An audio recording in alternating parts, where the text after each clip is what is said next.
What's up everyone, how are you all? Today we are back with another blazing Naruto story. What if Kami refuses to help Naruto? If you enjoy then please like, share and do comments. And also check the description to original creator of this beautiful creation. Hiruzen Sarutobi looked with saddened eyes at the young boy sat on the hospital bed. The boy himself was young, barely 5 years old, yet he had cold and indifferent eyes that did not belong to a child of his age. The boy had shaggy blonde hair, slightly tanned skin, shining cerulean blue eyes and 3 whisker marks on each cheek. His name? Naruto Uzumaki, son of Minato Namikaze and Kushina Uzumaki. Naruto was no normal child, not only because he is the last known Uzumaki and the son of the Yondaime Hokage, but because he is the Jinchuriki of Kyuubi no Yoko, the strongest of Biju-tailed beasts. A creature of such great power that it could reduce mountains to rubble and cause tsunamis with a single flick of its tail. And yet, this boy was the single thing stopping this creature from laying waste to Konohagakure. One would expect the inhabitants of this village to praise the child for being a hero, for holding this creature at bay. They do not. Ever since the child was born on October 10th, he had foolishly told the civilian and shinobi council of what the boy held. Instead of seeing the child as a hero, they hated him. The shinobi clans ignored his existence, while the civilian council had sent in total 30 assassins after the boy. 10 of which had nearly succeeded had it not been the timely intervention of the Anbu and the medics. Then there was the fact that every October 10th, a group of drunken civilians and shinobi would hunt down and attack the boy. This night was no different. While a child would normally spend their birthday surrounded by family and enjoying the day to its fullest, Naruto had instead barricaded himself inside his apartment away from the mob of villagers outside. It had done nothing as they got inside and began to beat him. The Anbu team that had been placed to protect the boy from such attacks had not intervened. Thankfully, one Anbu operative intervened. Naruto's single most protective Anbu, Inu. This Anbu operative was also known as Kakashi Hitaki, the Yondaime Hokage's only living student. Kakashi had always looked up to Minato as a father after his real father's suicide, so it was only natural that he would look at Naruto as a little brother. Sensing someone appear behind him, he knew exactly who it was. "How is he, Hokage-sama?" Kakashi asked. Hiruzen spared the Anbu a look and saw that he had forgone his mask. "We can thank the boy's tenant for his current survival." Kakashi winced and Hiruzen knew that the young man must have felt guilty for his inability. "Do not blame yourself, Kakashi-kun. You did all you could." He placed a hand on the man's shoulder to calm his trembling body. "It's not fair," Kakashi finally said after calming down. "It's not fair. Naruto never asked for the Kyuubi to be sealed inside of him, nor would Minato-sensei put the Kyuubi inside of his own son unless there was no other choice. And yet, the villagers praise Minato-sensei as a savior, but nearly kill his son. Life is not fair, Kakashi-kun. We must accept that," Hiruzen said. "Now, I believe it's time we say hello to young Naruto." Kakashi nodded his head and the two entered. As soon as the door opened, Naruto's head looked towards his 2 new visitors and smiled upon seeing them. It was heartwarming to see such an innocent and happy smile displayed on the face of a boy who suffered so much. "Hello Naruto-kun," the Sandaime greeted. "Hello Gigi," Naruto replied before he looked towards Kakashi.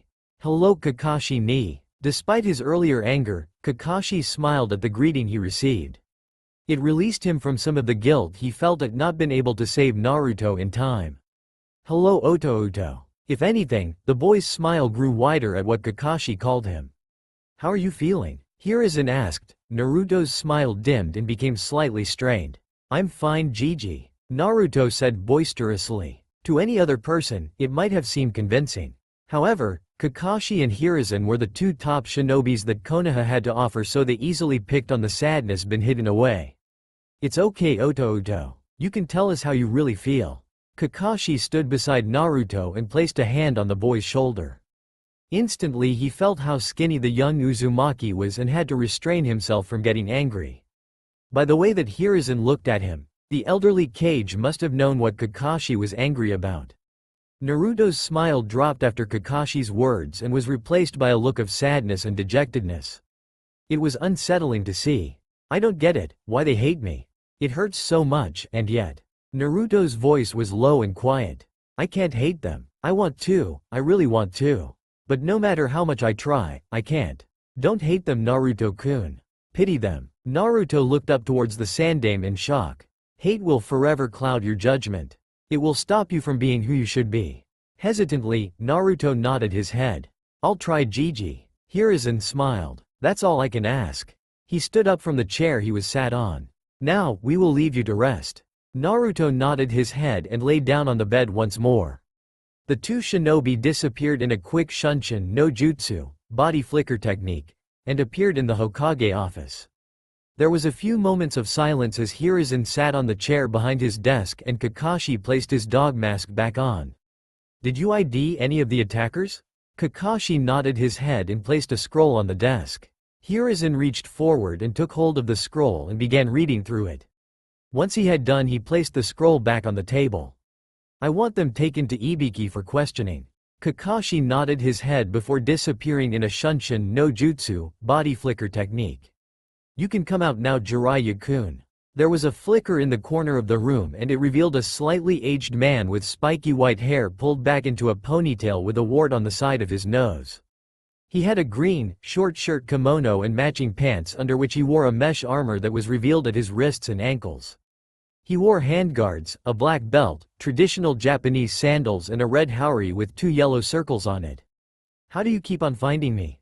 Jiraiya exclaimed, causing the Sandaime to chuckle in amusement. How much do you know, Jiraiya? He asked, and Jiraiya became serious. His eyes becoming colder and more serious. Once again he was forced to remember that despite his childishness, Jiraiya was a true shinobi. Everything. The assassinations, the beatings. Jiraiya paused, allowing himself to gain control of his anger. Why didn't you call for me, sensei? There was a hint of desperation in his voice. Konoha needed you to keep track of the spy network. Hiruzen explained. Jiraiya snarled and slammed his fist on the table. Behind him, the Sandaime's Enbu guard appeared around Jiraiya, their swords drawn and pointed at Jiraiya's valuable organs. Bullshit. They disappeared back into the shadows from a single hand gesture from the Hokage as Hiruzen stared into Jiraiya's anger-filled gaze. He is my godson and it is my duty to look after him. I know. But Konoha needed you watching her enemies. Jiraiya stood back up, calmer than he was before, but still brimming with anger. Today, however, I believe that Naruto should be raised outside of the village.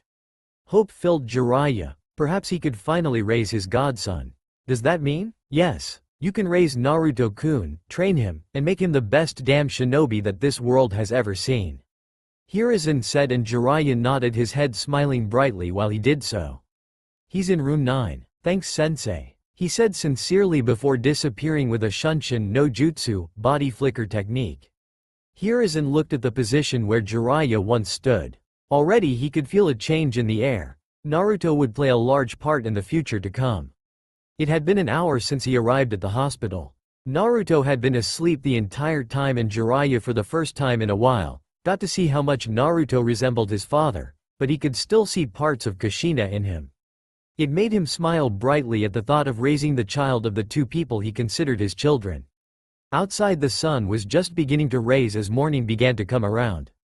However, a groan from the hospital bed stopped him from doing so. Looking up, he saw Naruto rubbing his eyes to help wake them up while looking around. Once Naruto's gaze settled on Jiraiya, it regarded him curiously, but in a guarded fashion. Hello. Naruto started, his voice was just as guarded as his eyes. Hi. Jiraiya stood up and immediately took note of how his godson tensed in preparation of an attack. He would have found it impressive as not many genin or chunin had instincts like that, but it was his 5-year-old godson had instincts that were only gained by being constantly attacked. I'm Jiraiya. He decided to forego his usual intro, knowing that doing so wasn't very smart at this time. Who? Jiraiya would have found that insulting. However, Naruto wasn't the academy and therefore wouldn't have learned about Konoha's history of legendary shinobi. Jiraiya of the 3 Sannin. I'm one of Konoha's top shinobi. He took great joy in watching Naruto's eyes alight with joy. Really? Naruto exclaimed. How strong are you? There were multiple questions that were asked to him in rapid fire. Wait, why are you here to see me? There was something in his voice that Jiraiya didn't like, dejectedness. Well, this might come as a shock to you. But, I'm your godfather. There was a few moments of tense silence, in which Naruto stared at his newly revealed godfather in shock. You're my godfather, he said hesitantly, and Jiraiya nodded his head. Yes, I'm really sorry for not being here to raise. Naruto simply sat there staring at him. I wanted to raise you, but after the Kyuubi attacked Konoha we were in a weak position. I'm Konoha's spymaster and I had to watch what our enemies were doing. However, I've been allowed to finally take you as my apprentice and truly be the godfather you need. Once again silence reigned. You mean it? Naruto asked hopefully. I mean it, kid. Jiraiya reassured, and both shared a smile. The doctor said that you will be allowed to leave today. I'm going to get some stuff then sign you out, and then we're going to leave Konoha for a while. Nodding his head happily, Naruto watched his godfather leave before giving a shout of joy once he had left. After collecting Naruto from the hospital, Jiraiya and his godson had quickly moved through the town before any of the civilians woke up. They then headed over to a shop called Higarashi's Weapon Shop. Naruto had never come here as he had been constantly kicked out of shops before and had not wanted to be kicked out of another one. Entering the shop, Naruto looked around at the multitude of weapons lining the walls. Spears, axes, swords, kunai, shuriken and multiple other different weapons. Jiraiya watched him with a smile before turning to the large and muscular figure that had just entered from the back door. Hello Jiraiya-sama, the man said. Hello Tatsuhiko, how's business? Jiraiya studied the man, despite having developing a friendship of sorts, that wouldn't stop him from killing the man if he so much as looked at his godson in a way he didn't like. Business is good, is that? Jiraiya nodded his head stiffly, something which Tatsuhiko took note of. Don't worry, I've got nothing against the kid, been working with too many kunai and scrolls to know the difference between the two. Jiraiya nodded his head. So what can I do for you? Need 100 chakra conducting kunai and shuriken. Well, you're in luck. Tatsuhiko picked up a box and placed it on the counter. He turned it around and opened it up, revealing the required amount of kunai and shuriken. Just made these last week. Tatsuhiko, old friend, you are a godsend. Tatsuhiko chucked in amusement. How much is that? 10,000 ryo. Nodding his head, Jiraiya handed over the required amount of money. Clothes still in the back? Tatsuhiko nodded his head and Jiraiya walked over to his godson. Hey Naruto. Showing his godson the box, he allowed Naruto to take it. He watched the boy look at him in awe and happiness. Go on then, open it. Naruto did just that and opened the box, revealing. Wow. He hugged Jiraiya in thank, and while shocked, Jiraiya returned the hug. Thank you. You want to be Hokage, don't you?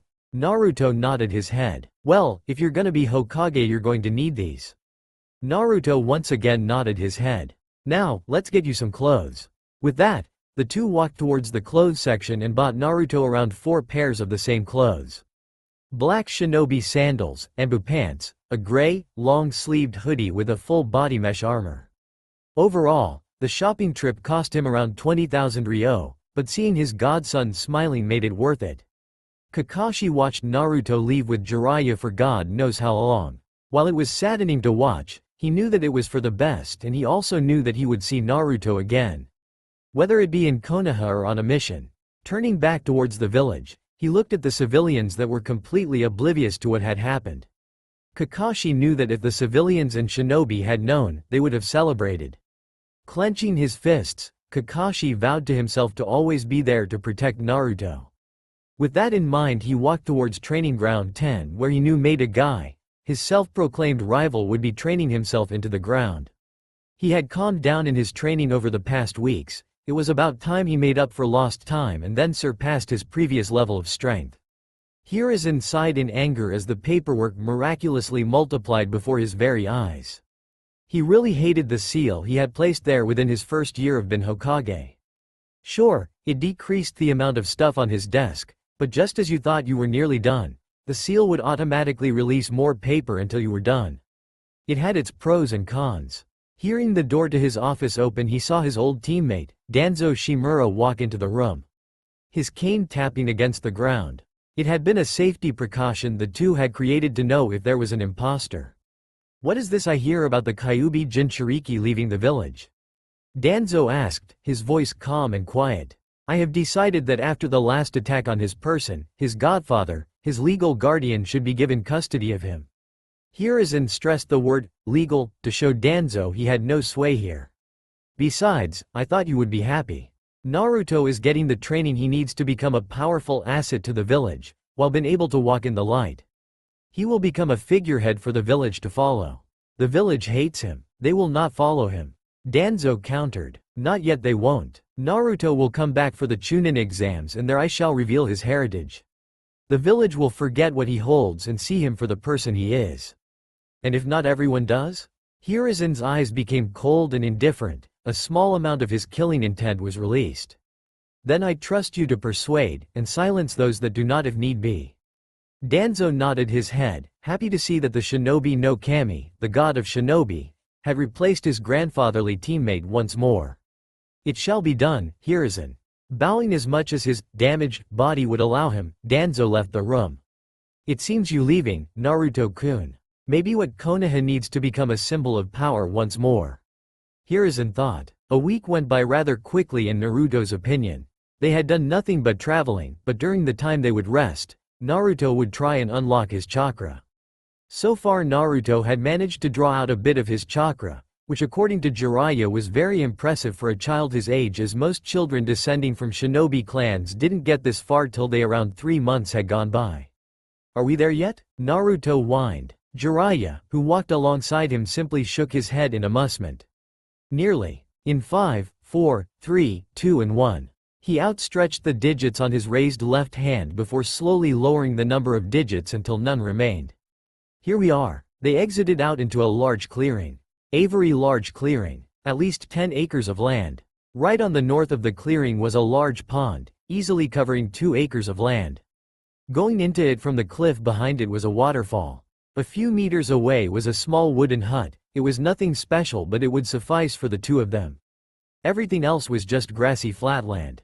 Awesome! Naruto shouted out in glee before rushing out into the clearing with a wide smile on his face. Jiraiya watched his godson for a few moments, happy to see the young boy had forgotten his previous trauma. After that he turned around and placed his hand on the ground. Channeling some chakra into it, he watched as multiple seals stretching out of the area glowed blue. Nodding his head, he walked back towards the center of the clearing to where his godson was laying on the ground looking at the sky. Do you like it? Jiraiya asked while placing his scroll on the ground. Like it, I love it. Naruto exclaimed. I'm glad. This is gonna be your home for a few years. Clapping his hands together, Jiraiya sat down in front of Naruto, who had also sat up to stare at his sensei. So we're gonna continue working on unlocking your chakra. Once that's done I'll teach you a jutsu. Really, what jutsu, Jiraiya-sensei? Both had agreed that revealing himself as Jiraiya's godson would be detrimental if any enemy shinobi found out. A jutsu that I believe only you could fully master, Kage Bunshin no Jutsu, Shadow Clone Technique. Jiraiya smiled when he saw Naruto brimming with excitement. Looks like he had a way to properly motivate Naruto when the boy wasn't into doing something. Cool. Come on then, Jiraiya-sensei, I want to learn that jutsu. With that, Naruto willed himself to calm down, crossing his legs and placing his hand into the ram seal.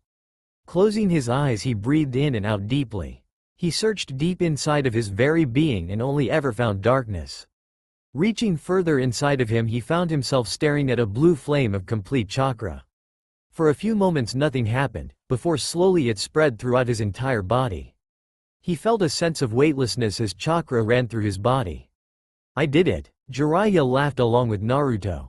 Well done. He congratulated and Naruto beamed up at him. Standing up, he stared at the young Uzumaki who was staring at him inquisitively. Now it's time to teach you the Kage Bunshin no Jutsu, Shadow Clone Technique. It only requires on-hand seal, and that's this.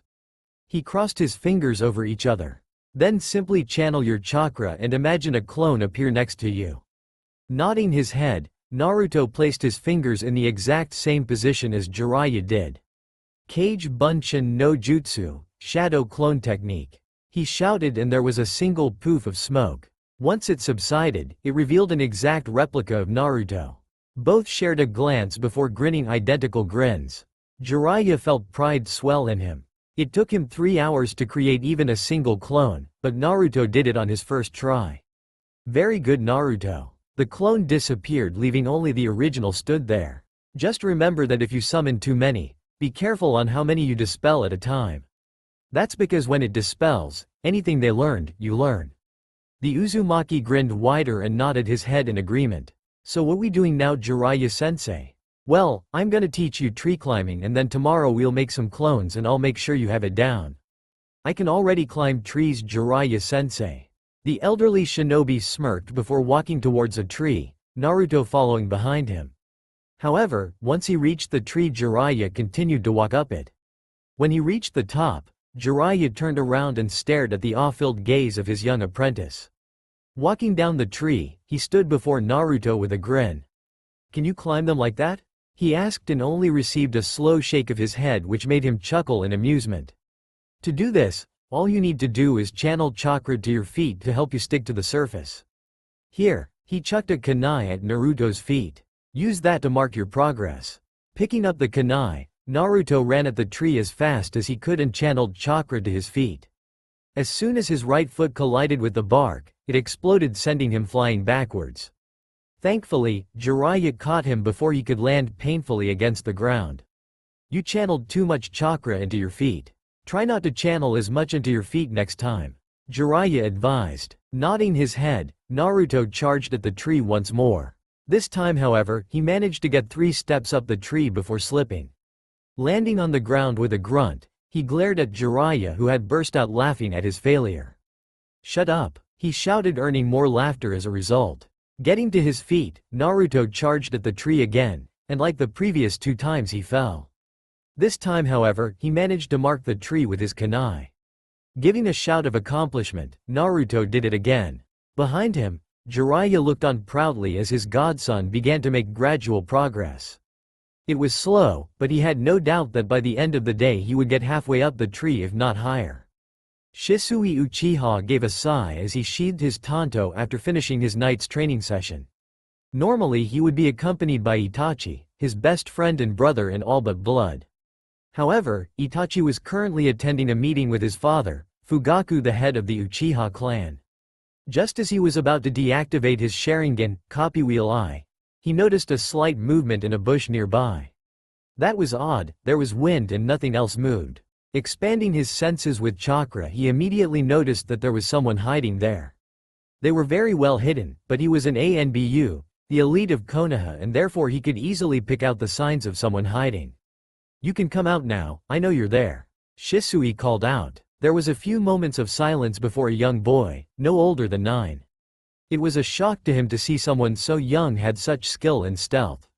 It was obvious the boy was trained extensively in the shinobi arts.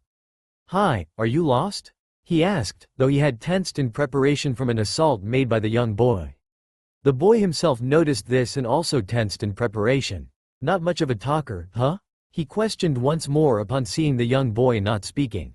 At least tell me more, your name. Mine's Shisui Uchiha, Kimimaro Kagaya. The now named Kimimaro's voice was distinctly monotonous. Mind telling me why you're here? Once again the boy did not reply, but his silence spoke more than he ever could. It was obvious Kimimaro was here to kill him. Did Kiri send you? You don't wear their headband signifying your allegiance to them? I don't work for those Kiri scum, the boy said with a surprising amount of venom in his voice. Then who do you work for? Shisui questioned further. My master told me to tell you that the snake hides in waiting until the correct moment to strike presents itself. Prepare yourself, Shisui Uchiha. With that, Kimimaro shot forwards at great speeds. Surprised by the speed that Kimimaro moved at, Shisui barely had enough time to leap backwards to avoid the bone sword that appeared from Kimimaro's wrist. His eyes widened in shock and Shisui rolled along the ground before using a quick Shunshin no Jutsu, body flicker technique, to put some distance between the two of them. Shakat Sumyaku, dead bone pulse, Shisui thought in shock. This fight just got a whole lot more difficult. Kimimaro and Shisui stared at each other before the young Kagaya charged forward. Ready for the boy this time, Shisui ran through some hand seals quickly before taking a deep breath. Kaden. Hosenka no Jutsu. Fire style. Phoenix Sage fire technique. From Shisui's mouth, 5 large balls made entirely of fire shot towards the charging Kimimaro. The young Kagaya reacted quickly and jumped through a small gap between three of them, his clothes slightly burnt as a result. As soon as he landed he only saw Shisui form the tiger seal. Kaden. Karyu Enden. Fire style. Fire dragon flame bullet. He felt heat building up behind him. Just as he looked behind him, he saw a large flaming dragon rise up and charge towards him. Jumping to the side, Kimimaro dodged the attack and it caused the ground beneath his feet to become alight with flames. Shuriken Cage Bunshin no Jutsu, Ninja Art.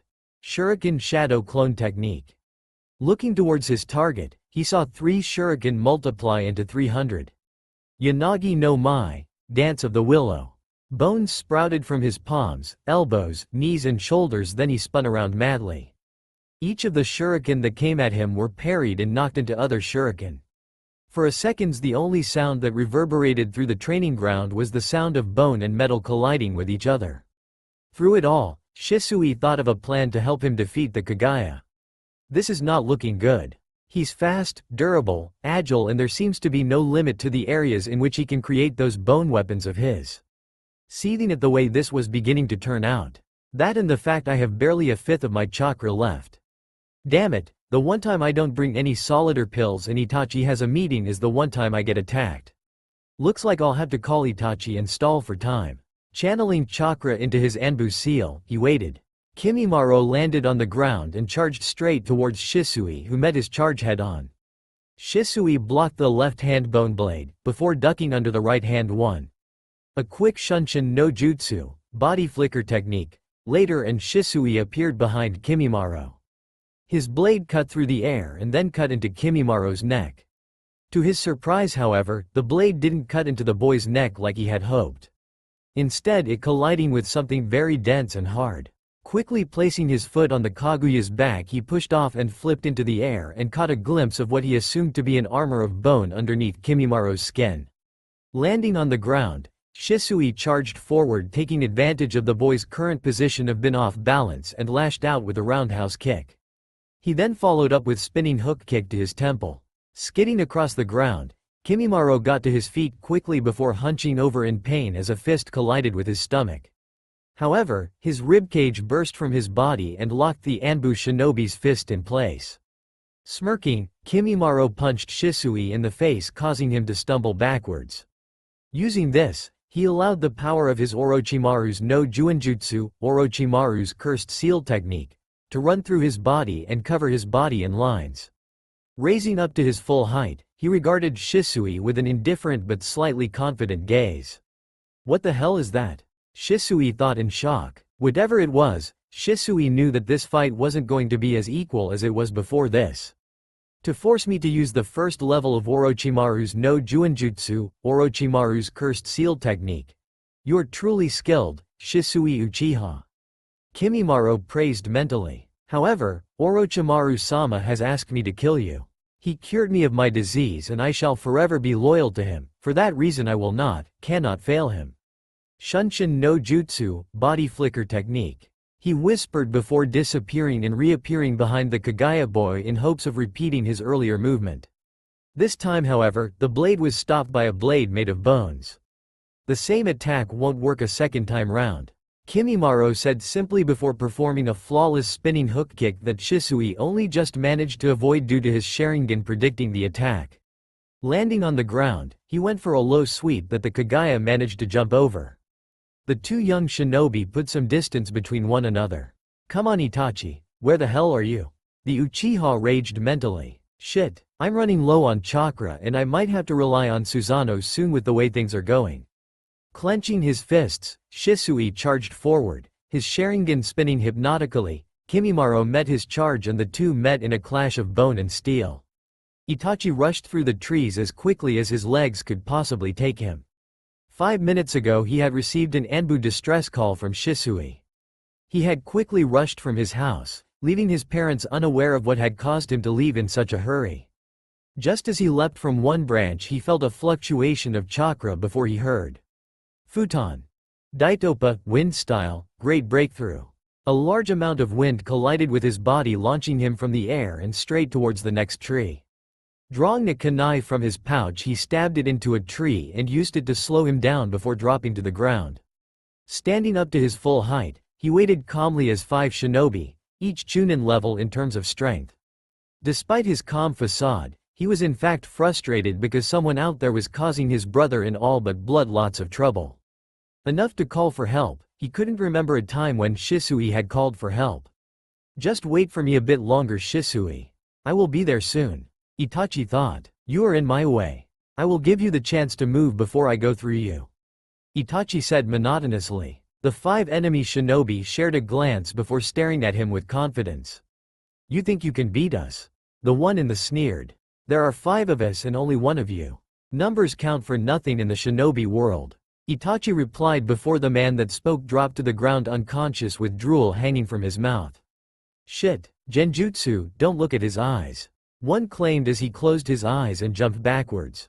2 others followed his lead, but another was already stood completely still. Appearing behind the man with a kunai in hand, he stabbed the kunai into his neck. Megan. Jubaku Satsu, demonic illusion. Tree-binding death. Itachi thought before turning to the remaining 3 shinobi. Come. 2 did so and stabbed him in the stomach. However, Itachi exploded, consuming the 2 in flames. Gah! One shouted as he jumped out of the flames, clutching the stump that used to be his right hand. What the hell was that? I don't know, but we can't lose here. You lost the moment you got in my way. Shuriken Kage Bunshin no Jutsu, ninja art. Shuriken shadow clone technique. From the flames, hundreds of shuriken flew forwards and only the injured shinobi managed to leap out of the way in time. However, he took his eyes off his surroundings to instead watch as his comrade get riddled with shuriken. In doing so, he didn't see the flash of silver until he saw Itachi land on the trunk behind his comrade. Slowly his head fell from his shoulders and landed separately to his body on the ground. I'm coming, Shisui, just hold on. Leaping backwards, he avoided a fist from Kimimaro that was surrounded by spiked bones. Sometime during the fight, Kimimaro had sprouted bones on both his forearms and made the Kaguya's already formidable taijutsu even more dangerous. He had long since lost his tanto and was forced to constantly dodge Kimimaro's strikes. However, in this time he had managed to regain some of his chakra, enough to use Susanoo, but he didn't have enough chakra to use a Shunshin no Jutsu, body flicker technique, or his chakra sensing abilities. This gave him a very steep disadvantage and was forced to use small bursts of chakra to avoid Kimimaro's attacks. He was also forced to use his other senses to figure out where his help was. He knew from the sounds of combat that the Anbu who had received his distress call were being held up by other enemy shinobi. Leaping backwards, he avoided another jab, and just as he landed in a crouch position, 5 Anbu shinobi appeared around him. Their katana or tanto drawn, and each of them in their kenjutsu stances. Smiling, Shisui rose to his feet and released a deep breath. About time you guys got here. Shisui replied jokingly with a smile on his face. We were held up by multiple missing ninja. Hawk answered, gaining a nod of the head from Shisui. How did they even get in? Crane has taken one of them to Ibiki. We will know who they work for soon. Kimimaro stood where he was calmly. Slowly dropping to his knees, it looked like he was surrendering. Shisui and the Anbu watched as he placed his hand on the ground. Shit, Ju-ga, Hawk shouted as they felt a huge influx of chakra from Kimimaro. Shisui just barely managed to get out of the way as the entire training ground sprouted huge bones that pierced through the bodies of the Anbu shinobi. He watched Kimimaro slowly rise to his feet and say one thing. Sawarbi no Mai, dance of the seedling fern. Then Kimimaro began to change even further. He had a tail with 4 large bones sprouting from his back, his skin became dark in color. Under his eyes were 2 black curved-like markings, and the same where his eyebrows used to be. What the hell is that? Shisui thought in shock. Whatever it is, his chakra just became more vile and disgusting, but it also became much larger. Damn it, if I can only get hold of one of the soldier pills in Hawk's or the other's pouch. Tensing his muscles, he shot forward only for Kimimaro to appear in front of him, appearing from the bone directly in front of him. Tessinka no Mai. Hana. Dance of the clematis, flower. His entire left hand was encased in a drill-like weapon made entirely of bone. It was raised and pointed straight at him, and due to his previous jump, He was unable to move out of the way and instead found himself impaled by the bone weapon. With a scream of pain, Shisui lashed out with a kick to Kimimaro's stomach, putting some distance between him and his opponent.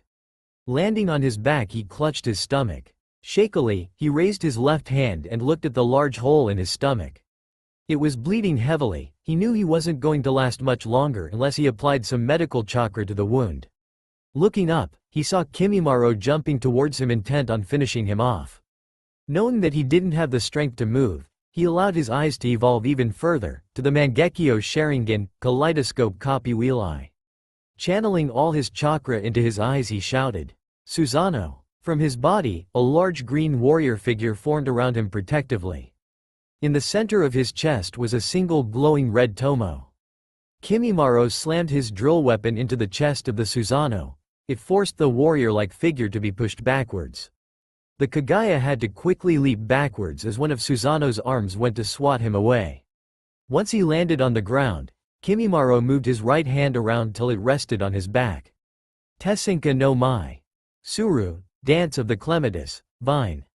The man's entire vertebrae was ripped from his body and formed a long sword. Shisui raised his right arm, which held a drill lance. Fire formed into vortex. With a roar, Shisui thrust his right hand forward. Kimimaro stood tensed and waiting as the drill came closer and closer. Itachi saw the top of Shisui's Susanoo's and he knew that whoever was fighting Shisui had made his friend desperate. There was a loud explosion followed by a large plume of smoke, and Itachi knew that he needed to get there quickly. Channeling chakra into his legs, he pushed his body to the limit. The sun was rising up into the air as morning was coming round. He needed to get there quickly. When Jiraiya woke up the next day, he found that Naruto was already practicing the tree climbing exercise. To his shock, he found that Naruto was running from the top to the bottom as fast as he could. Last night when they had finished, Naruto had only been able to run just over half of the tree. Now he could run the entire thing repeatedly. "Oi, Naruto! Come down here!" Jiraiya shouted as he walked towards the tree. Naruto quickly ran towards him and stopped before him. He had a huge smile on his face and once again was filled with envy of Naruto's stamina. Truly, the boy's limitless stamina would be one thing that made Naruto a dangerous shinobi to face. If he couldn't defeat you in pure skill, but he could defeat them in a battle of attrition. "Did you see that? I managed to do it, Jiraiya-sensei," he said excitedly. "I did, Naruto, I'm proud of you." If anything, the Uzumaki's smile grew wider. "How long have you been out here?" Naruto adopted confused look. "It was only just getting light," Naruto said, much to his shock. Judging by the position of the sun, he would say it's around 9 in the morning. That meant he had been out here for around 3 hours. That's impressive, Naruto. Now, before we begin working again, let's get something to eat. Nodding his head, Naruto and Jiraiya had a quick but healthy and nutritional breakfast before walking out into the center of the flatland. "So what we gonna do today, sensei?" Naruto asked excitedly. "Well, I want you to make as many clones as you can." Nodding his head, Naruto crossed his fingers together and channeled as much chakra as he could. "Kage Bunshin no Jutsu, Shadow Clone Technique." He shouted and there were multiple puffs of smoke, and when it subsided there were at least 100 copies of Naruto. Shaking his head in amazement, Jiraiya gave a proud smile. "Amazing. Makes me wonder how much chakra he really has," Jiraiya thought. 4 copies himself appeared in a cloud of smoke. Each of the clones took a group of 25 of Naruto's clones and took them to different areas in the clearing. "So what we're going to do is start with a few exercises. So, you better get running around the clearing."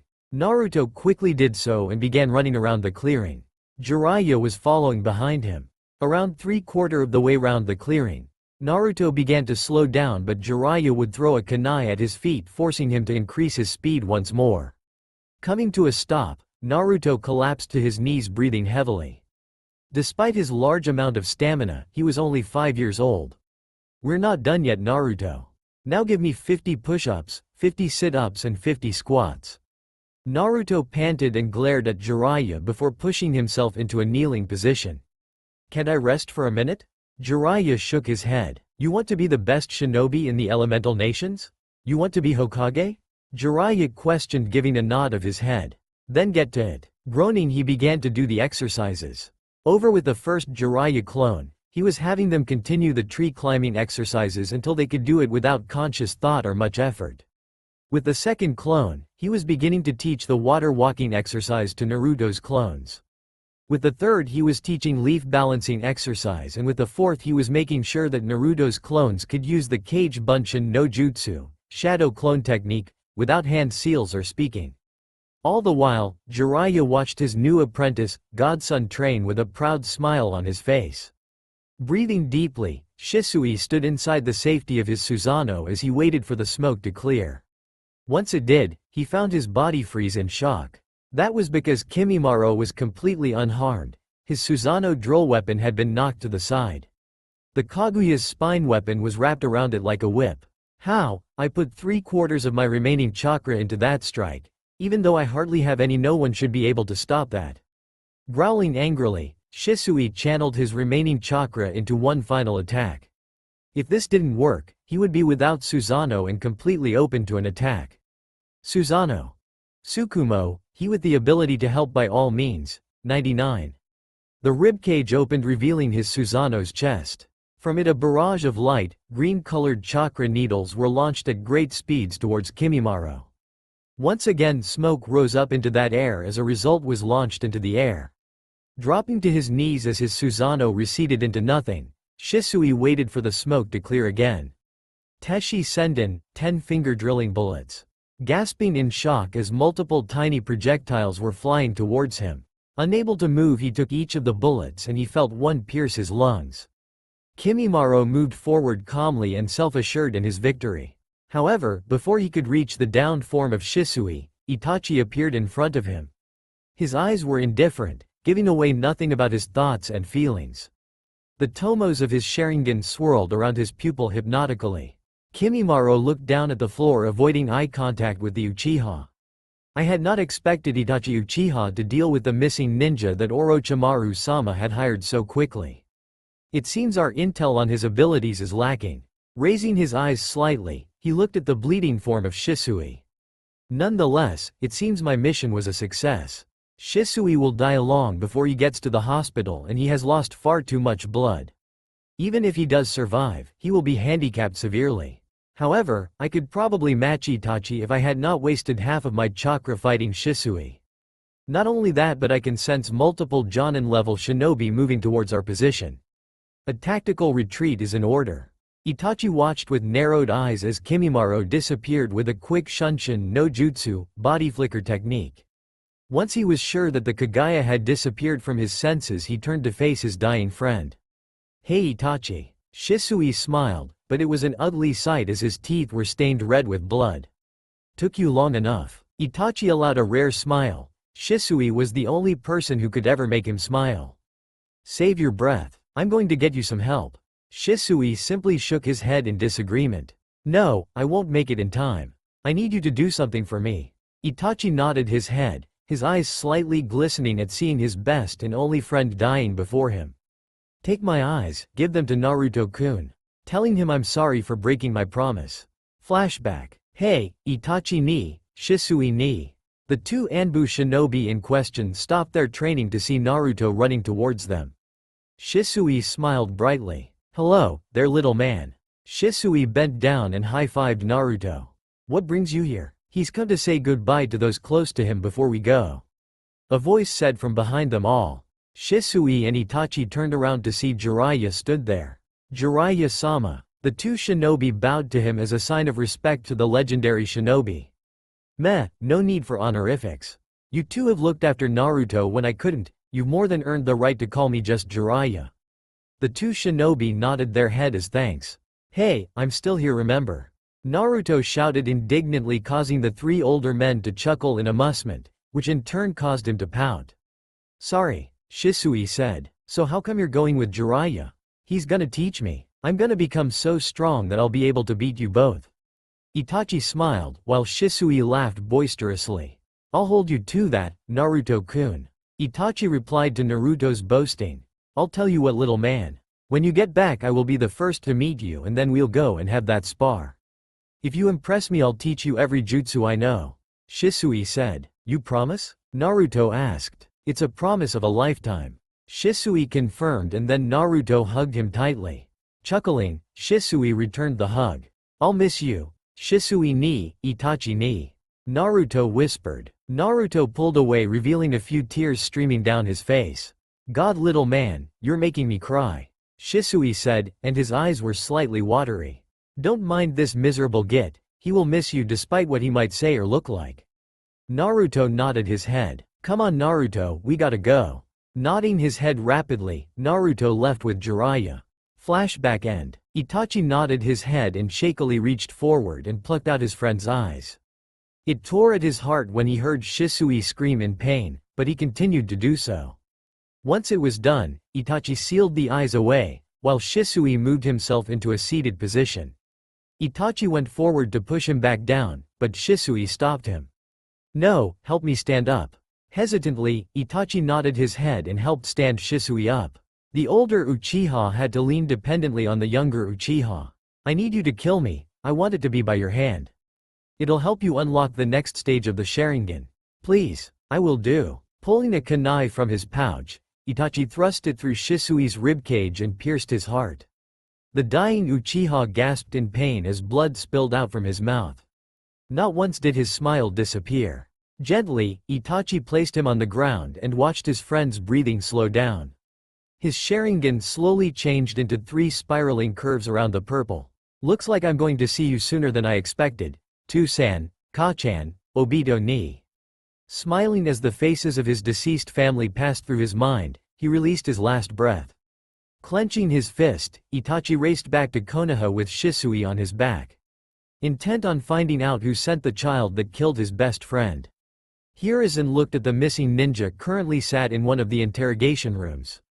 The man was bloodied and beaten after the interrogation he had suffered at the hands of Konoha's greatest interrogation specialist, Ibiki Morino. Itachi appeared beside the aged Hokage without any sound. "What did you find out, Hokage-sama?"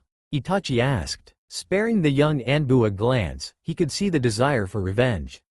Despite his love for the village, Itachi was still an Uchiha and carried the curse of hatred. "It seems my old student, Orochimaru, was the one who organized this." Nodding his head stiffly, Itachi looked at the man with his Sharingan glowing ominously.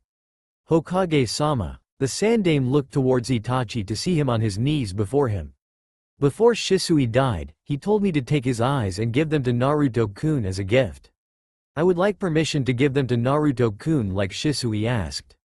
Hiruzen hummed in thought before nodding his head.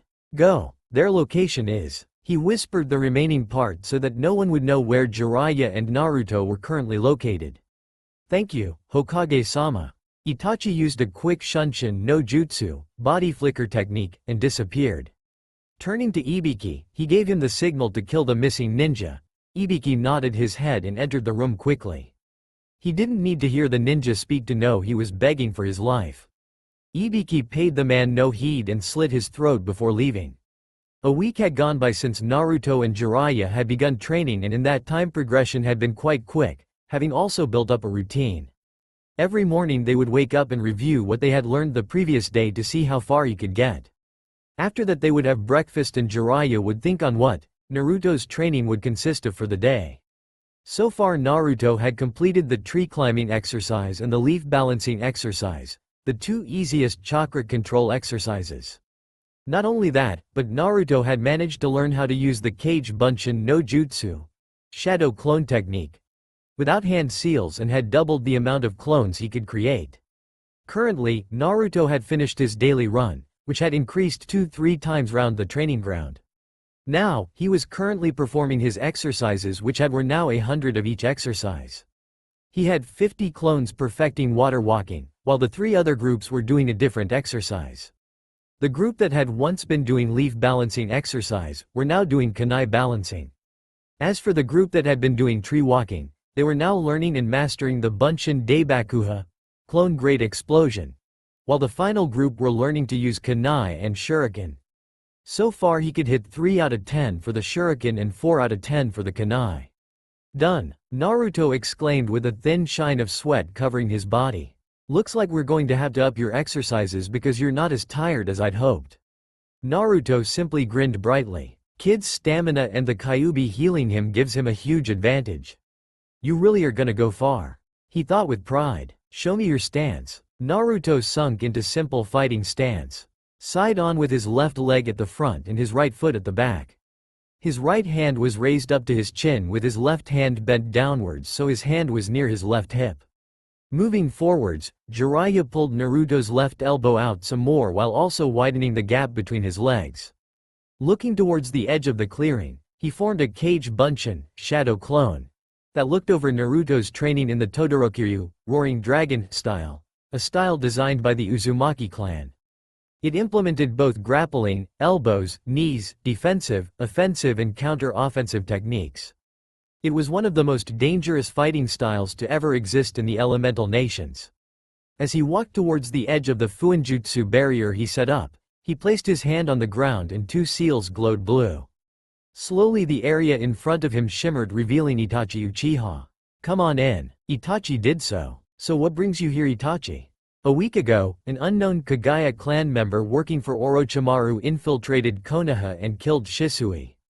Jiraiya looked towards the original Naruto to see him currently been corrected on his next move in the Todorokiryu, Roaring Dragon, fighting style.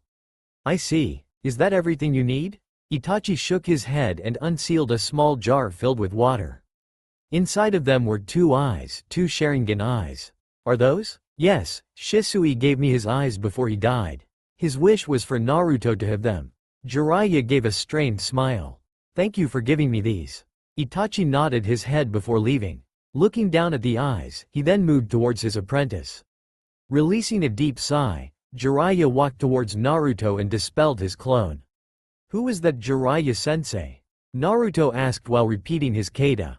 That was Itachi. Naruto stopped what he was doing and looked towards his sensei. Itachi ni? What did he want? He came to tell me that an enemy shinobi infiltrated Konoha and killed someone. Naruto looked a bit downtrodden, but not entirely heartbroken. Naruto, this is going to be hard for you, but the shinobi that died was Shisui. There was a few moments of silence where the young Uzumaki said nothing before he bowed his head. His hands clenched into fists tightly. Itachi also gave me these. He held out the jar with Shisui's Sharingan eyes inside of them and Naruto took hold of them. They're Shisui's, aren't they? Jiraiya nodded his head. Yay, he wanted you to have them. Naruto looked up at Jiraiya with tears in his eyes. Who killed him? Naruto whispered once more. If I tell you, promise me that you won't get revenge. Naruto glared at him and Jiraiya knew exactly what he was thinking. I know the feeling, Naruto. The desire to kill the person that killed someone close to you. But that's what shinobi have been doing to each other for years. I don't care, Naruto said quietly. You should. Jiraiya nearly shouted. Me, the Hokage, your father, we all wanted to bring peace to the shinobi world. If you only trained for the sole purpose of revenge, you would be turning your back on everything we worked for, everything your father worked for. Naruto bowed his head and Jiraiya mentally baited himself for forgetting that Naruto didn't know of his heritage. However, it seemed to have worked as Naruto didn't seem as dead set on revenge as he was before. Shisui wouldn't want you to do so either. Naruto didn't say anything, just turned and disappeared inside the house. God damn it, Orochimaru, you just had to do this. Hopefully Naruto would make the right decision. Naruto hugged the jar that had Shisui's eyes inside close to his chest. They were the only thing that remained of one of his older brother figures. Slowly he allowed his mind to play over what his godfather had said to him. Clenching his fists tightly, Naruto stood up from his position on the sofa and walked out of the door with his mind set on what he planned to do. When he opened the door, he found Jiraiya waiting for him. I've made up my mind. Jiraiya studied him for a few moments. I want you to train me harder than you did before. Jiraiya crossed his arms over his chest and stared straight at him. And what do you plan to do with the power you gain? I want to become so strong that no one will dare hurt those I care about. And if someone did, I want to be strong enough that I can protect them. Jiraiya nodded his head. Then you better get ready, Naruto. You thought it was difficult before, it's about to get much harder. Naruto nodded his head. He didn't know where he was. The last thing he remembered was placing Shisui's eyes on his bedside table before crying himself to sleep. Now here he was, in a sewer. The water around him was up to his ankles, but it seemed to be made of entirely of chakra. Following the path he came across a very large cage, made entirely of red bars. Moving forwards he looked closer into the dark abyss that was the cage. "Come closer, Ninjin," a demonic voice sounded from behind the cage. With it, Naruto watched two eyes appear. Each were blood red with a black reptilian pupil. More of the mysterious revealed itself until Naruto found himself staring at a large orange fox with rabbit ears and 9 swishing tails. Naruto slowly stepped forward, but he quickly stopped just as a claw stopped a mere hair's width away from his face. "Next time you won't be so lucky," the beast taunted. "Why, you're the Kyuubi." Naruto stuttered. The Kyuubi grinned savagely. "I am Ninjin," the Kyuubi confirmed. "Why are you here? The Yondaime killed you." The Kyuubi snorted and laid his head down on his front paws. "I wasn't killed. No human could kill me, so he sealed me away inside of you by your Yondaime Hokage." It informed him. "You're what you call a Jinchuriki. A human sacrifice?" Naruto repeated in questioning. "That's what it means, yes." "Leave, Ninjin, I have no care for your presence." Naruto stared at the Kyuubi with curiosity. "I said leave, Ninjin." The Kyuubi roared, but Naruto continued to stare at him. "What are you staring at? What would happen to you if I died?" "If you died, I would die." Despite him being only human, the Yondaime was skilled in Fuinjutsu. The Kyuubi looked especially disgruntled by this fact. "You better not die, Ninjin, I refuse to die." "Then help me." Naruto spoke up, gaining a puzzled look from the Kyuubi. "Help you?" The Kyuubi repeated. "Yay, I don't want to die, you don't want to die. So we help each other." The Kyuubi sneered. "I refuse to work with someone as weak as you." Naruto clenched his fists. "But you make a good point. Get stronger, Ninjin, then I'll consider working with you." Naruto unclenched his fist and then smiled brightly, happy that his suggestion hadn't been shot down. With that, Naruto left his mind, intent on becoming strong enough to work alongside with the Kyuubi. With its power, he could do anything. 3 months passed quickly for both master and apprentice. In that time a lot of things had changed. Naruto had managed to increase his total amount of clones from 200 to 600. Now he had 5 groups training, instead of 3, all of them made of 120 clones each. One group would continue to work on his chakra control exercises, incorporating both kunai balancing with tree walking and water walking for extra difficulty. He had another group going through the katas of his Todorokiryu, roaring dragon, fighting style, making sure to commit them all to muscle memory. The next group would train and master one of Jiraiya's original jutsus, Hari Jizo, Needle Jizo, and the jutsu that deprived from it, Hari Jigoku, Needle Hell. He had also taught him the Kawarimi no Jutsu, body replacement technique, and the Hange no Jutsu, transformation technique. Then he had a group working Fuinjutsu. 50 would be working on calligraphy, while the remaining 50 would read through the books on Fuinjutsu. The next group would work on his elemental affinities. Jiraiya hadn't taught Naruto any jutsus, but he had been teaching Naruto the chakra control techniques. Surprisingly, when he had tested Naruto's elemental affinities with chakra paper, it had revealed 3 elements: wind, fire and earth. Naruto, however, was dead set on learning to use all 5 elements. While he barely made any progress with water and lightning, his natural affinities had progressed nicely. Jiraiya hypothesized that in another few months, he could begin teaching Naruto a jutsu for each of his natural affinities. Jiraiya estimated that Naruto was about low genin level in terms of strength and didn't show any signs of slowing down. Currently they were traveling towards a small nearby village for some supplies.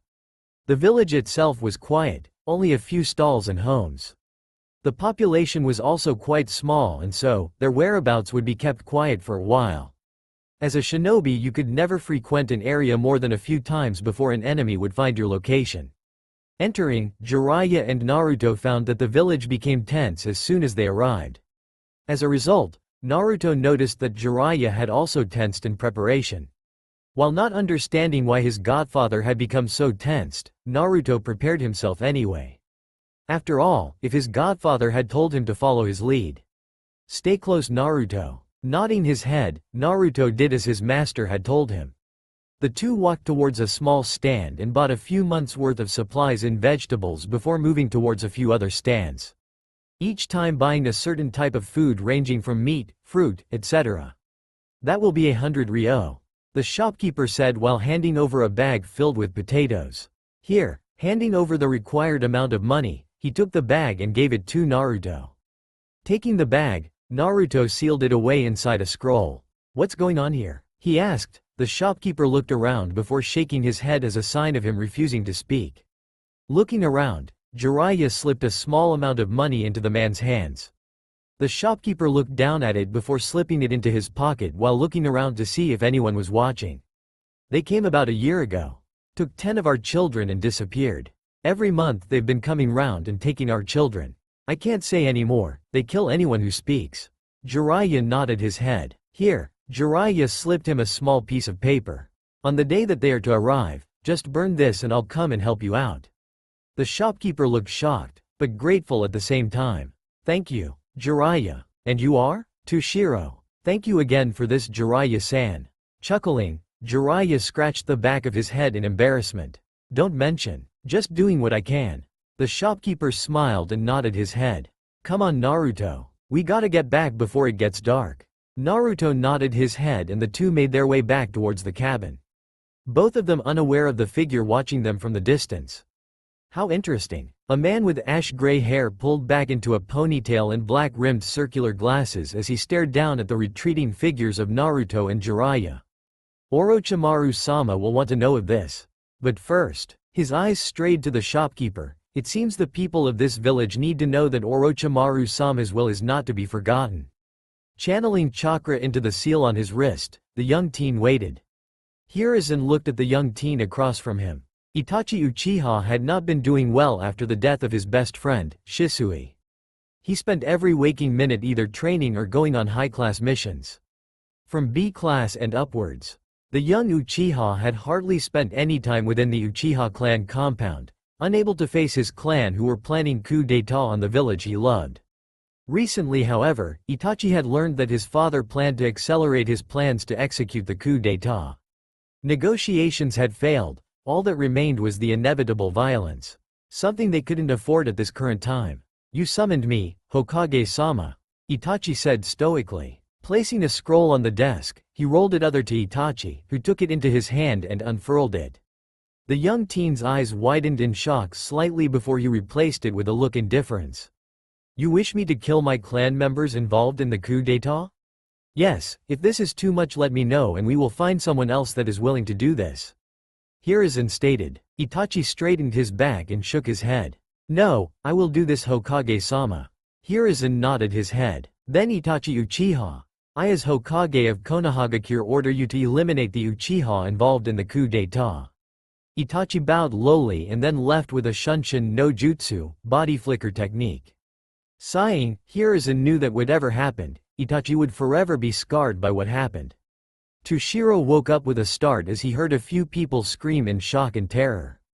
Looking at his waking wife, he stood up and moved towards the window. Terrified of what he might see, he slightly parted the curtains and looked outside. People were being funneled out into the streets. 5 children were held in a cage with multiple men and women each stood around searching everywhere. Some were on roofs, others acting as enforcers on the ground. All had one thing in common, the headband with the musical note engraved upon it. Moving back to his wife, he shook her completely awake. Get the kids, hide them in the cellar and go with them. Neither said anything more, both knowing that if at least one of them present, then the shinobi outside would know someone else was hiding inside. Getting the piece of paper given to him by Jiraiya, he moved towards the fireplace and went to place it in the fire before his wrist was gripped tightly. Looking to his left, he saw a young teen with ash-gray hair pulled back into a ponytail and black-rimmed circular glasses. The teen looked at him in a condescending fashion. I wouldn't do that if I were you. The teen suggested while wagging his finger from side to side. It was then Toshiro found that there were 4 other figures beside the teen. Each were young, around 9 to 8 years old. One was a boy with 6 arms, one was a boy with 2 heads, and there was another incredibly fat boy and a young girl with red hair. Kabuto-sama. He couldn't say any more as a fist from the young redhead girl collided with his cheek, knocking him face first in the fire. Toshiro screamed out in pain as he shot out, straight into the arms of the fat boy. Now, tell me, what did you tell Jiraiya of the Sannin? He left multiple gaps to stress the seriousness of the situation. I didn't tell him anything important. Kabuto sighed and crouched down low. Now you see, that's a problem. Because I don't believe you. He turned to the fat boy and indicated to the fire. Instantly Toshiro was thrust face first into the fire and screamed out in pain. Let him out. Pulling the civilian out of the fire, the fat boy threw him onto the floor unceremoniously. Kabuto went to say something else when they heard a faint crash and a muffled gasp. Kidomaru, Tayuya, Sakin and Yukon, find where that noise came from. The three shinobi in question did just that. Toshiro tried to open his mouth to say something, but the pain from his burns stopped him. Seeing this, Kabuto smirked evilly. There was a few moments of silence between the three of them as they heard the sounds of the house being torn apart. However, that soon turned to screams and shouts from a woman and children. Toshiro could barely open his eyes from the pain, but he did and saw his wife and two children been dragged into the room. Each forced down to their knees with a kunai held at their neck. Kabuto made sure that Toshiro saw this before turning back to the injured shopkeeper. Now, I'm going to ask you one more time. If you don't tell me the truth, I will take your children and I will make sure they suffer all mannerisms of experiments and torture. As for your wife, I will allow every man in Otogakure to have their way with her. Kabuto smirked upon seeing the horror in the man's eyes. So, what did you tell Jiraiya of the Sannin? Everything. I told him everything. He cried out in shock. Now that wasn't so hard, was it? Kabuto said with amusement lacing his voice. Standing up, he turned to the fat boy. Do it, Jirobo. The boy nodded his head and embedded a kunai into his head, killing him instantly. The woman and children screamed, even more so when they were dragged out of the house behind Toshiro's body. Walking out into the street, Kabuto clapped his hands together once to get the attention of the villagers. Hello, everyone, Kabuto said boisterously. For a year now we have worked together in harmony, but now we find out that you haven't been as happy with our agreement as we had hoped. So, we have to make an example.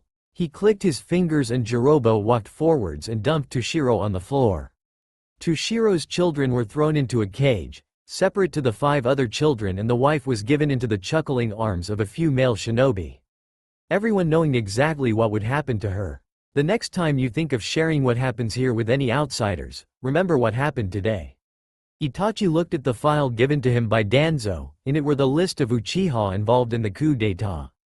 In total, out of the 2,000 members of the Uchiha clan, only 500 were knowledgeable of what was going on. In his opinion, it was both smart and stupid. Smart, because the less people knew of what was happening, the less could tell the secret. Stupid, because Konoha was already in a weakened state from the Third Shinobi War and the Kyuubi attack. The coup d'état would only weaken them further. Drawing his tanto, Itachi jumped down into the street and instantly found his first target coming onto the street from an alleyway. A Nabi Uchiha, a member of Uchiha police force. Just as he was about to move forwards, he found that he wasn't alone. From the alleyway 4 other Uchiha clan members appeared. They were Naka Uchiha, Setsuna Uchiha, Tekka Uchiha and Yashira Uchiha. Each of them strutted around and carried themselves with an air of arrogance.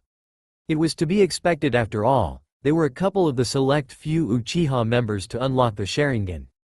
From what he remembered, Shisui had told him that Naka Uchiha was the only other person he knew of to have unlocked the Mangekyo Sharingan. He would have to eliminate them first. Giving a deep breath, he walked forwards towards the 5 other shinobi.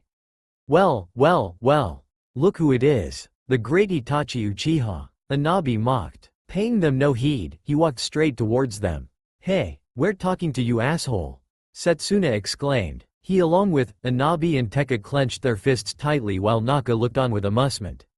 Avoiding Anabi, Tekka, Setsuna and Yashira, he walked straight towards Naka. There was nothing that indicated he had done anything as he walked past like nothing happened. Slowly, the 5 shinobi dropped to the ground holding their throats, blood spilling through the gaps in their fingers. All the while, Itachi clenched his fist tightly as he now had the blood of his family on his hands. At least, Konoha would be safe as a result. 9 months soon passed by for Naruto and Jiraiya. In that time there had been a change in the nearly 6-year-old Uzumaki. After the news of Itachi becoming missing ninja when he killed a quarter of his clan single-handedly had struck a chord inside of him. He had begun training harder than ever before. progressing in every way he possibly could. The number of clones he could now create had increased from 600 to 900, each of them stronger and able to take a couple of punches before dispelling. Not only that, but his chakra control exercises were becoming much easier, and Jiraiya had instead got Naruto's clones to try running up the waterfall. So far Naruto could only manage to get about a quarter of the way up before falling. In terms of his taijutsu style, the Todorokiryu, Roaring Dragon, he had managed to gain at least a high genin level in terms of skill. In terms of Fuinjutsu, he had progressed to level 2 of 10, and he took to it like a fish to water. As for his elemental chakra controls, he had managed to cut a rock with wind, he had managed to burn a rock with fire, and had managed to reduce a rock to dust. In terms of water, he could absorb water from a leaf and could also make a small amount of electricity course through a leaf without destroying it. Next came his ninjutsu. Jiraiya suspected he was about low chunin level in terms of strength. He had taught Naruto 3 additional jutsu and planned to begin teaching elemental jutsu to him when he proved himself capable of handling himself. His weights had also progressed greatly. "So, you ready?" Jiraiya asked. Naruto nodded his head. "You remember what we need?" He nodded his head once more. "Good. I expect you back before it's dark. If you run into trouble, what do you need to do?" Naruto rolled up his sleeve, revealing a rather simple sealing array. "Channel chakra into this and it will let you know that I'm in trouble." Jiraiya ruffled Naruto's hair, gaining a huff of irritation. Chuckling, Jiraiya opened up an area in the sealing barrier for Naruto to get through. Once the sealing barrier closed up behind him, Jiraiya turned around and summoned as many clones as he could. "Let's work on making this place a bit larger, shall we?"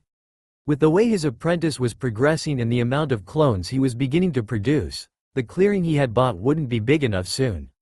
However, there was a small piece of him that was worried about something happening to Naruto. 9 months had passed and he hadn't heard a single thing from Toshiro.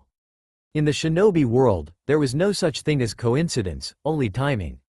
Toshiro disappearing after he had made his fear of retribution known was no coincidence. While he was afraid that Naruto might get hurt, he knew that his apprentice needed this. He needed to prove himself to not only him, but the memory of his older brother, Shisui. So he allowed it, albeit reluctantly. Kidomaru looked down at the village from his perch upon one of the roofs.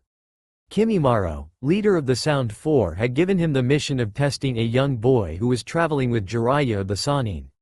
He had multiple other shinobi with him to keep Jiraiya busy while he fought the boy. "There he is," Kabuto said from beside him. Kidomaru spared him a glance, before looking down at the young blonde boy walking into the village. "Him?" Kidomaru asked skeptically. "He's barely a few years old. That is not the point. The point is, he pointed towards Naruto, who was buying some food, is Jiraiya of the Sannin's apprentice. While young, he is no doubt skilled." Kidomaru paused before nodding his head in understanding. "Orochimaru-sama wants you to force him to use the extent of his abilities. Even if it kills you. If you do as Orochimaru-sama asked and survive, then he shall gift you with an Orochimaru no Juinjutsu, Orochimaru cursed seal." "I know that," Kidomaru snapped. While he was grateful for Orochimaru for saving him, fighting a child was beneath him. However, the reward of greater power was more than enough to make him do this task. "Then why are you still here?" Kabuto asked mockingly. Clenching his fists in anger, Kidomaru jumped down so he was in front of Naruto with around 20 meters in between the two of them. Naruto studied the six-armed individual with something akin to confusion and wonderment, however, that soon turned into wariness as his eyes took in the headband. "Are you the reason this village has been suffering?" Kidomaru sneered at the boy. "And if I'm part of the reason? Then I'm going to ask you to stop." Kidomaru laughed mockingly. Slowly he calmed down, but those watching could still see his amusement at the threat. "Is that a no?" "Yay, it is." Clenching his fists, Naruto lowered himself down into his Todorokiryu, Roaring Dragon, defensive stance. Kidomaru smirked and ran through a set of hand seals. Kumo Soka, spider web flower, from his mouth. 4 nets that looked much like spider webs, launched towards Naruto at great speeds. Reacting quickly, Naruto jumped backwards and avoided the nets before summoning a single shadow clone. The clone charged forward and Kidomaru instantly pulled out some golden-looking gum, one for each hand that looked like a boomerang in shape with multiple tiny spikes decorating it. His arms spread wide and Kidomaru said, "Kumo Nenkin, spider sticky gold." Seeing these weapons, the clone of Naruto pulled out 2 kunai while continuing his charge. Kidomaru met the Uzumaki's charge head-on and 2 of his golden boomerangs locked with Naruto's, while his other 4 slashed at his chest, causing the clone to disappear in cloud of smoke. With a flick of his wrist, 5 shuriken appeared in between his fingers and he threw them towards the 6-armed shinobi. Quickly, his hands blurred through a set of hand seals and channeled chakra. Shuriken Cage Bunshin no Jutsu, Shuriken Shadow Clone Technique. The 10 shuriken then numbered around 200 or more. Knowing that he didn't have enough time to get out of the way, Kidomaru formed the ram seal, and from every pore of his body came the same gold-like substance that formed his weapons. The shuriken impacted against his skin before dropping to the ground, having left no mark on the armor. What the hell is that? This is my Nenkin no Yoroi, armor of sticky gold. Nothing you do will pierce through this armor. Kidomaru stated, his voice filled with arrogance. He can still speak, meaning that air can get through it. I don't have any futon jutsus, wind-style techniques. But the dokugiri, poison fog, could probably work. However, the villagers will also be affected. He looked around at the area before coming to a single thought. I need to get him out of the village and I won't have to worry about bystanders. 2 more clones appeared by his side and charged towards Kidomaru. One thing he noticed was that the 6-armed shinobi was stiff in the way he moved. Obviously, the word sticky in the name of the technique was not just for show. The first clone struck with a straight jab to Kidomaru's chest. However, when he tried to pull away, he found his fist stuck to the armor. Just as Kidomaru was about to strike, the second launched off the first and kicked him in the face. Grunting, Kidomaru managed to stay in his position only because the armor was stuck to the ground. Seeing this, the second clone flipped over Kidomaru just as the second clone said 2 words. Bunshin Deibakuha, clone great explosion. Kidomaru's eyes widened in shock as the clone exploded. Kidomaru screamed in pain. Despite the flames never reaching his body, the heat from it still caused him a great deal of pain. The second Naruto clone waited as Kidomaru appeared from the cloud of smoke, his armor still intact but covered in flames. As the form of Kidomaru got closer, the clone waited until he was just on top of him before exploding as well. As a result, the Sound 4 member was sent flying into the forest. Smirking as his plan came to fruition, Naruto followed after him with kunai in hand. Kidomaru growled in anger as he got to his feet. In front of him were a couple of toppled trees. His armor was cracked and it was taking more chakra to make it stick back to his body, the flames having burned away what made it sticky. Knowing that the young shinobi in training would appear soon, he ran through a quick set of hand seals. Kumo Soke, spider web area. Multiple strands of web shot out from his body and disappeared into the forest. The purpose of this technique was that the displacement of the wind as someone moved would cause the string to vibrate, alerting him of an incoming enemy. He didn't have to wait long as the webs on the right-hand side began vibrating. Preparing himself, Kidomaru gripped his weapons tightly in all 6 hands. He smirked when he saw Naruto charging towards him. Drawing his arms back, he launched them towards the incoming figure. In return, Naruto went through 6 quick hand seals and called out, Hari Jizo, Needle Jizo. Blonde hair wrapped around Naruto's body and deflected the weapons from Kidomaru. Hari Jigoku, Needle Hell. Ranjashigami no Jutsu, Wild Lion's main technique. Instantly the hair protecting Naruto's body shot forth like needles and Kidomaru was forced to jump to the side. In doing so, he left himself open for the next attack.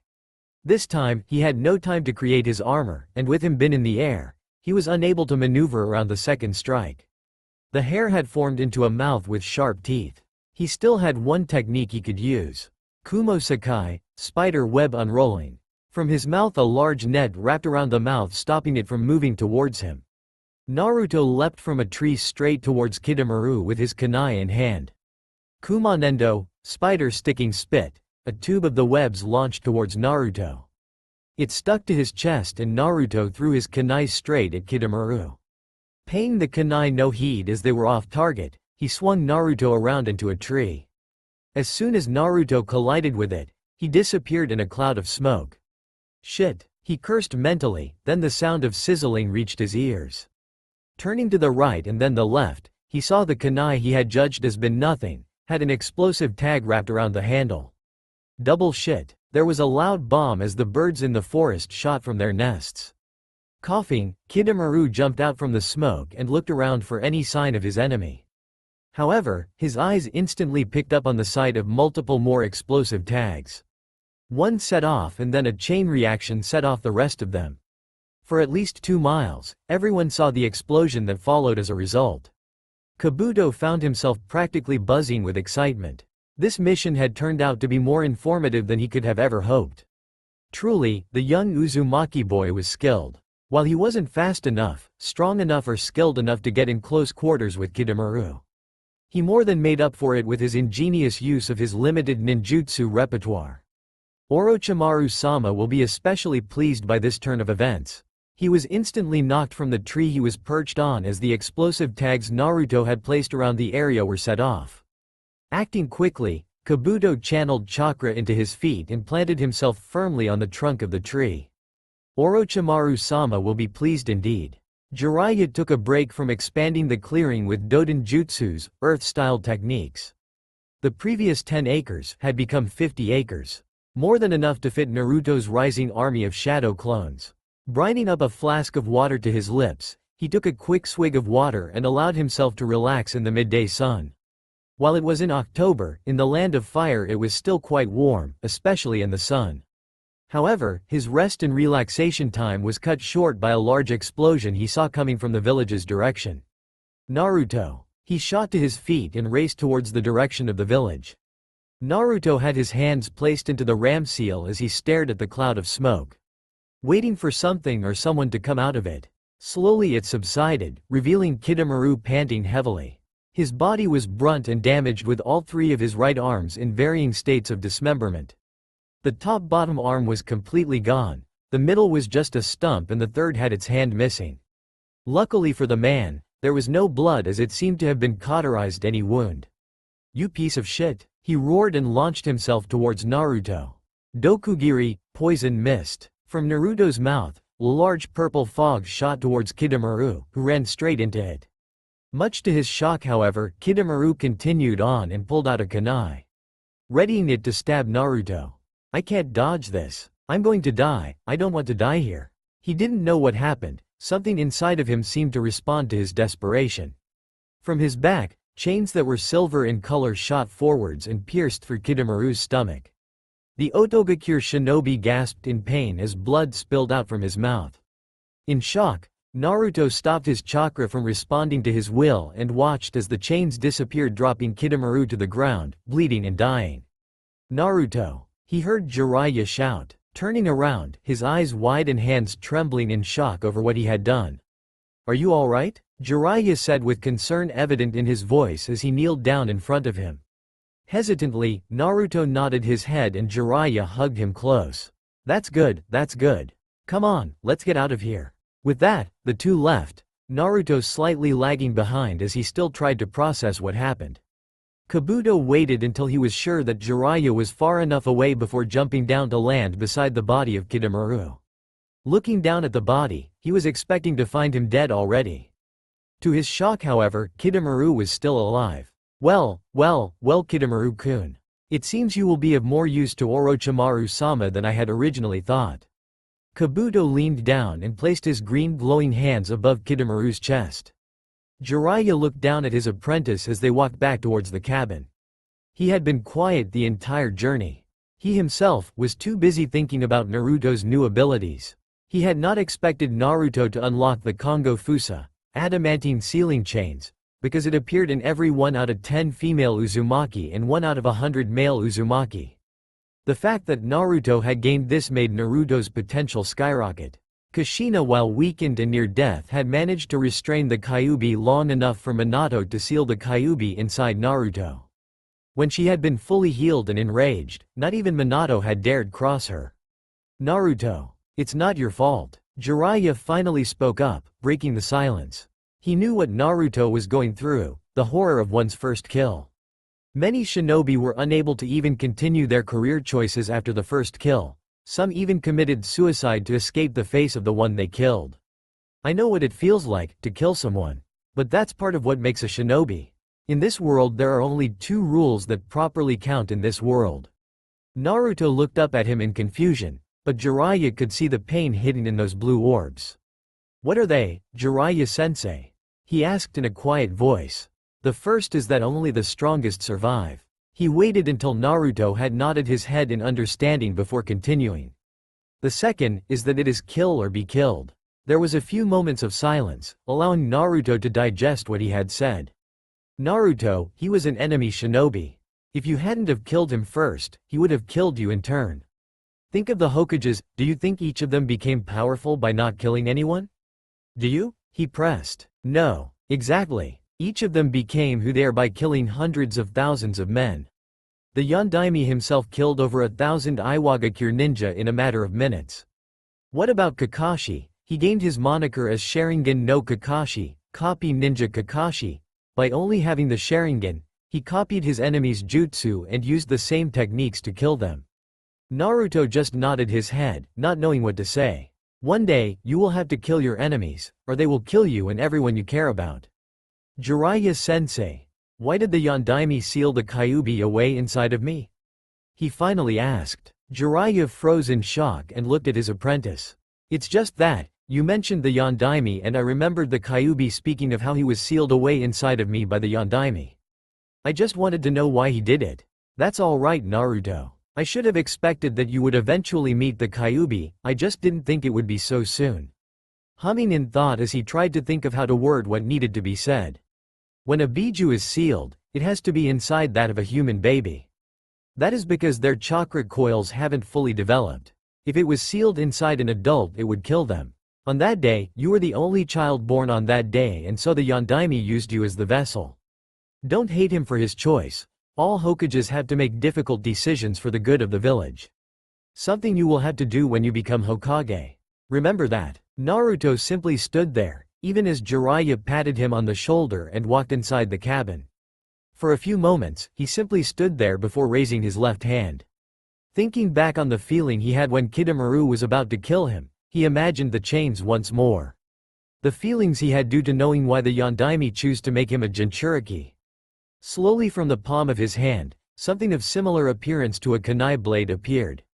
More and more of the same metal revealed itself from his palm. Link after link of chain appeared until the tip touched the ground. He tried to force more chakra into the chains, but nothing happened.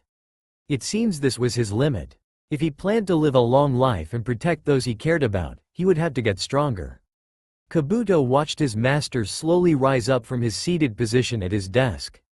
Not much could force his master to break away from his notes when he was making a breakthrough, or what he believed to be a breakthrough.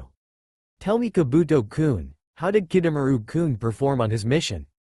Orochimaru asked. Excellently, Orochimaru-sama, this is a list of all Naruto Uzumaki's abilities. He handed over a file that Orochimaru quickly scanned over before placing it on the desk. And what of Kidomaru-kun? Severely injured. His entire ribcage is broken, with one of his right arms missing completely, another is gone from the elbow onward and the final one is missing its hand. He has third-degree burns covering 3/4 of his body and his respiratory system is damaged greatly, to the point of being almost unsalvageable. Orochimaru nodded his head. Prep him. I shall properly reward him for a job well done. Kabuto bowed and left the room. Once the door was closed, Orochimaru chuckled. Kukakuku, Jiraiya, you sure do know how to find the diamond amongst the rough. The next day marked the start of October. 10 days until Naruto's birthday, including today. Both of them had already finished breakfast and were now stood in the center of the ground. Right then, Naruto, you know the drill. Nodding his head, Naruto summoned the 900 shadow clones required, but this time he summoned 7 clones. We're gonna add an extra group to the training regime. I trust you know what they will be working on. Naruto nodded his head. Good, I want 150 clones to go with each one of mine. Once the clones dispersed to the required areas, Jiraiya then turned to the original. So are we doing the usual, Jiraiya-sensei? The master simply smiled in his apprentice's direction. Yes, however, your weights have been increased. From what I remember I allowed you to take them off, but now we are gonna put them back on and increase them. Jiraiya formed the ram seal allowing Naruto to prepare himself for the added weight that was about to come. Instantly, 80 kilograms, 20 on each limb was added to his normal weight. Naruto's knees buckled slightly, but he stayed upright. Then an extra 5 kilograms were added to each limb. Now I'm gonna add an extra seal. This is in Fuin Taiko, resistance seal. What does it do? Naruto asked excitedly at the thought of learning more about Fuinjutsu. Jiraiya smiled upon seeing this. It seems Naruto had found his resolve once more. That was good. In total, there are 4 levels to this seal. The first is like walking through a powerful gust of wind. Next is like walking through thick snow, then it's like walking in water, then finally it's like walking through mud. Naruto nodded his head. However, if you go up the levels too quickly it will impair your growth and will have a detrimental effect on your fitness levels. Come on then, Jiraiya-sensei. Naruto exclaimed. Chuckling at his student's enthusiasm, Jiraiya placed his hand on the bare skin of Naruto's left hand. Fuin Taiko. Ruberu 1, Resistance Seal, Level 1. Jiraiya said as his hand glowed a bright blue. Once he pulled his hand away a new seal was decorating his hand. You know kid, I think I've made a monster. Naruto smiled at the compliment. Before, he would have been upset by being referred to that. Now though, he knew that to be a monster in the shinobi world was good thing. Now get to it. Nodding his head, Naruto began performing his exercises. 5 laps around the newly extended clearing followed by half an hour of stretches.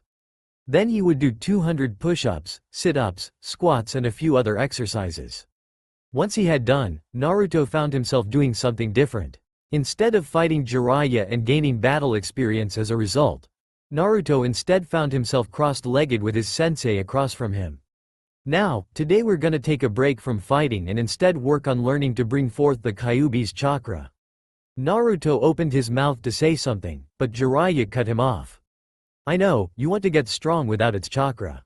However, at some point you will face an opponent too strong to beat with your own power.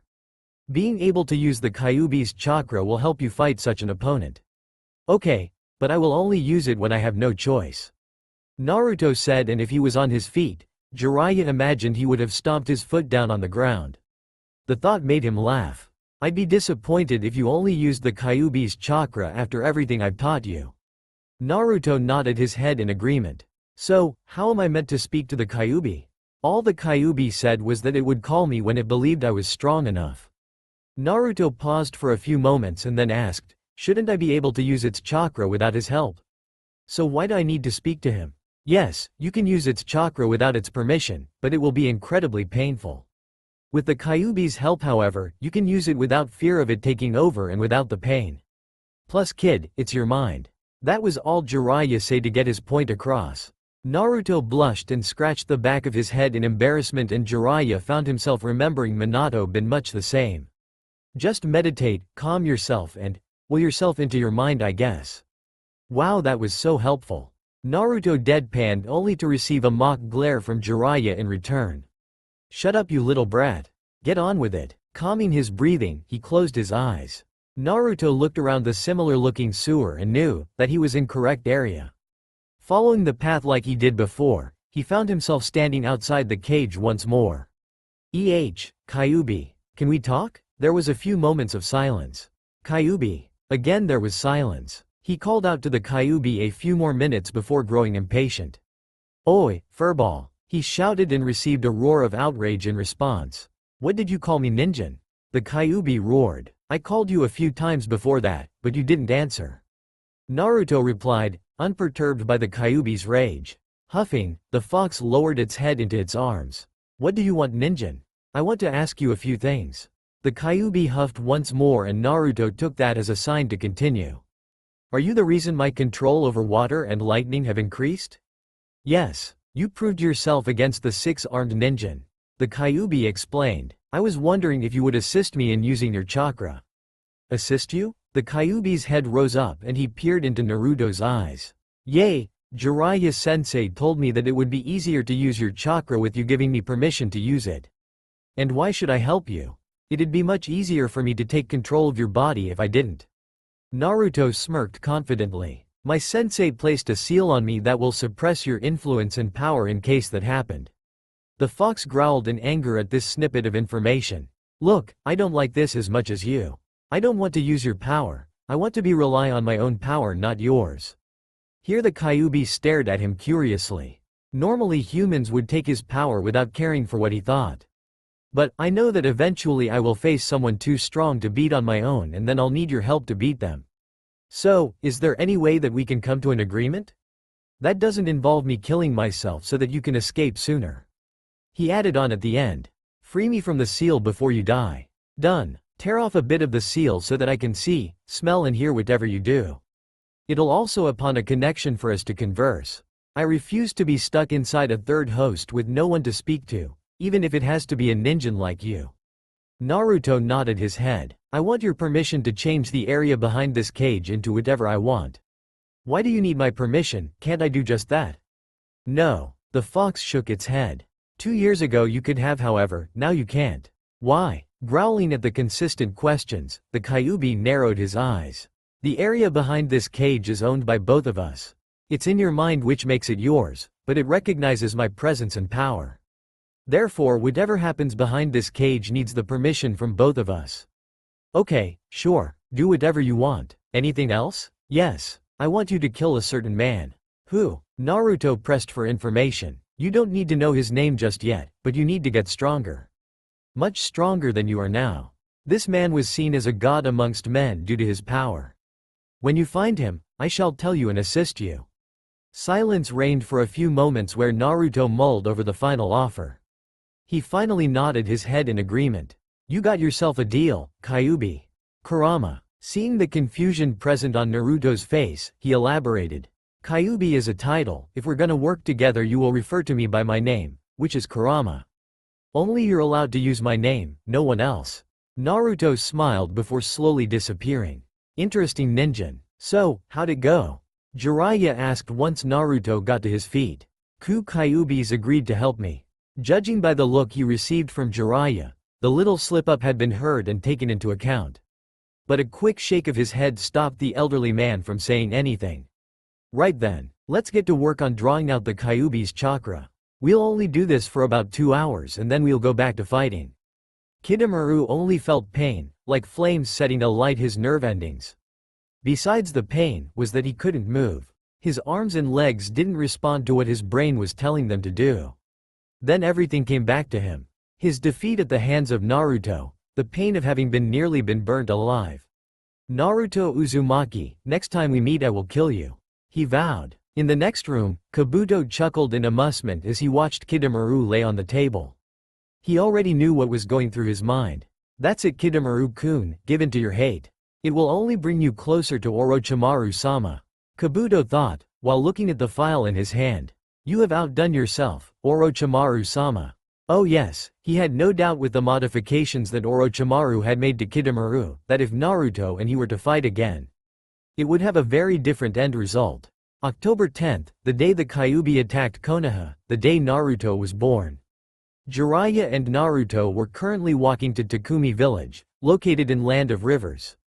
The reason for this visit was to not only buy some more kunai and shuriken for Naruto, but to also find his old teammate, Tsunade Senju. The first thing Naruto noticed was that there was a lot more people present than in the last village he went to. Not only that, but they were much livelier. Come on Naruto. Doing so, Naruto followed Jiraiya straight into a small casino. They instantly noticed that there was a large crowd around a small table. Mainly men. They walked towards the table and watched as a beautiful woman with large S, drunkenly lost more and more money. An even younger woman held a pig in her arms watching with disappointment. Jiraiya-sensei. Why are we here? Jiraiya tore his gaze away from the woman and looked down at his apprentice. Oh, she's gonna help us replace your eyes with the others. Naruto's eyes widened in shock before smiling brightly up at him. I don't know why you need those fucking eyes. You could be strong without them. Yay, I know, Kurama. But they can help me get stronger quicker. Besides, they'll help me beat this mystery guy. HMPH, whatever. Naruto shook his head at Kurama's stubbornness. Since the two had created the agreement, the two had been talking. Well, Naruto would talk to the Kyuubi and the fox in turn would either ignore or complain about annoying ninjas. However, Kurama had been vocal about having the Sharingan transplanted, claiming that Naruto didn't need them. Is he been annoying again? Jiraiya asked. Naruto nodded his head. Ah well, you can't win over everyone. Yay, I know. So, are we gonna get her to help us, or are you just gonna stare at her, Arrow Sennin? Whatever Jiraiya expected Naruto to say, it was not that. Therefore he attracted the eyes of everyone nearby when his face slapped against the ground. Jiraiya! Tsunade shouted from her position. What the hell are you doing here? Hey Tsunade Heim. Jiraiya said awkwardly, but his eyes began straying downwards towards her chest. Everyone, except Jiraiya and Naruto, moved backwards. Jiraiya because he was too busy ogling Tsunade. Naruto because he was too young to understand righteous feminine fury. Arrow Sennin, what's going on? She looks really angry at you. Dear sweet, innocent, naive Naruto pointed out the obvious. Instantly, Tsunade's entire deposition changed to one of a kind and caring mother. Come here, sweetheart. Tsunade motioned towards her, and slowly Naruto walked towards her. Naruto, don't leave me, please. Jiraiya pleaded after realizing what was going to happen to him. It was too late for Naruto, as Tsunade gripped his shoulder and moved him towards the woman behind him. She in turn gripped hold of his shoulder to stop him from moving anyway. Shizune-chan, you're looking as beautiful as always. Please don't let me get hurt. Crocodile tears were streaming down his face. Forgive me, Jiraiya-sama. Shizune said simply. I'm confused. What's going on? Naruto asked with wide, curious eyes. When you're older. Tsunade spoke from her position, then she stepped forwards and slammed her fist into the side of Jiraiya's face. With a scream of pain, Jiraiya was sent flying through a wall and onto the street. Come on, Shizune, kid. Let's get something to eat and drink while the lecture recovers. What's your name? Jiraiya-sensei never told me. Tsunade looked down at Naruto, and despite him reminding her of her younger brother, Nawaki causing her pain, she still smiled down at him. My name's Tsunade Senju, that's Shizune Kato. Senju? Are you related to the Shodem and Naidame Hokages? He asked excitedly at the thought of meeting someone related to two of his heroes. Tsunade nodded her head. That's awesome. Do you have the Mokuton, wood style, like the Shodem, or do you have the same Suiden, water style, mastery of the Naidame, or do you have both? Tsunade smiled down at Naruto. No, I don't have the Mokuton, wood style, like my grandfather, but I do have a Suiden, water style, like my granduncle, but nowhere near as strong. Naruto went to open his mouth once more, but stopped when Tsunade raised her hand up into the air. How about we wait until we've ordered drinks before asking more questions? Okay. Naruto watched as Tsunade paid for a private booth before taking a seat. After ordering drinks, Naruto waited for a few moments before speaking. How do you know Arrow Sennin? How strong are you? How many elemental affinities do you have? How? Alright kid, slow down. Tsunade said. As for you questions, Jiraiya and I used to be teammates. I'd say I'm around the same level as Jiraiya and I have 4 elements. What about you? Same questions. Jiraiya is my sensei. He's been teaching me for a year now. That was all Tsunade needed to confirm her suspicions on who Naruto's was. So this is Minato's and Kushina-chan's kid. He looks just like you Minato, but he acts like you, Kushina, when he gets excited about something. Tsunade smiled as she listened to Naruto speak about all the training she had undergone. Thought she nearly spat out the sake in her mouth when Naruto told her he had an elemental affinities for everyone. You also gave birth to a monster, it seems. So you're gonna be a strong shinobi, huh Naruto? The kid nodded his head with a smile on his face. Yep, I'm gonna be so strong that I can protect everyone I care about. I'm also gonna be Hokage on day. Again, she found herself staring at the image of Nawaki behind Naruto, but this time Dan was behind him. I see. Tsunade gripped hold of her necklace and Shizune spared her a concerned look.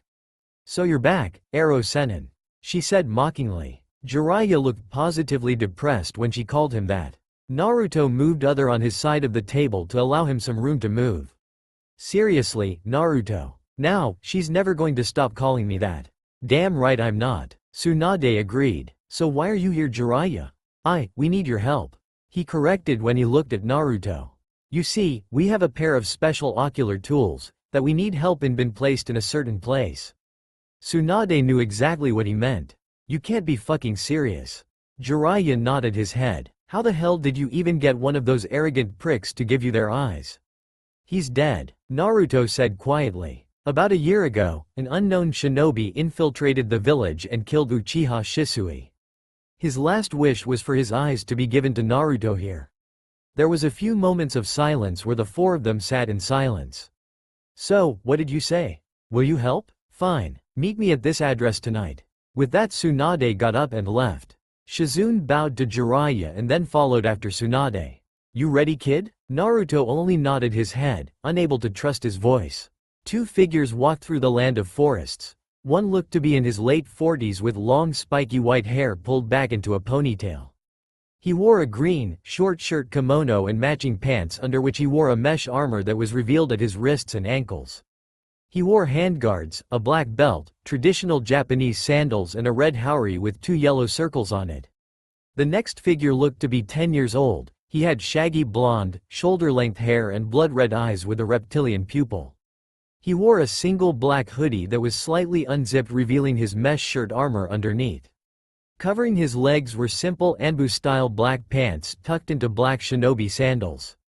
Strapped to his forearms were arm guards and on his back was a simple wakizashi blade.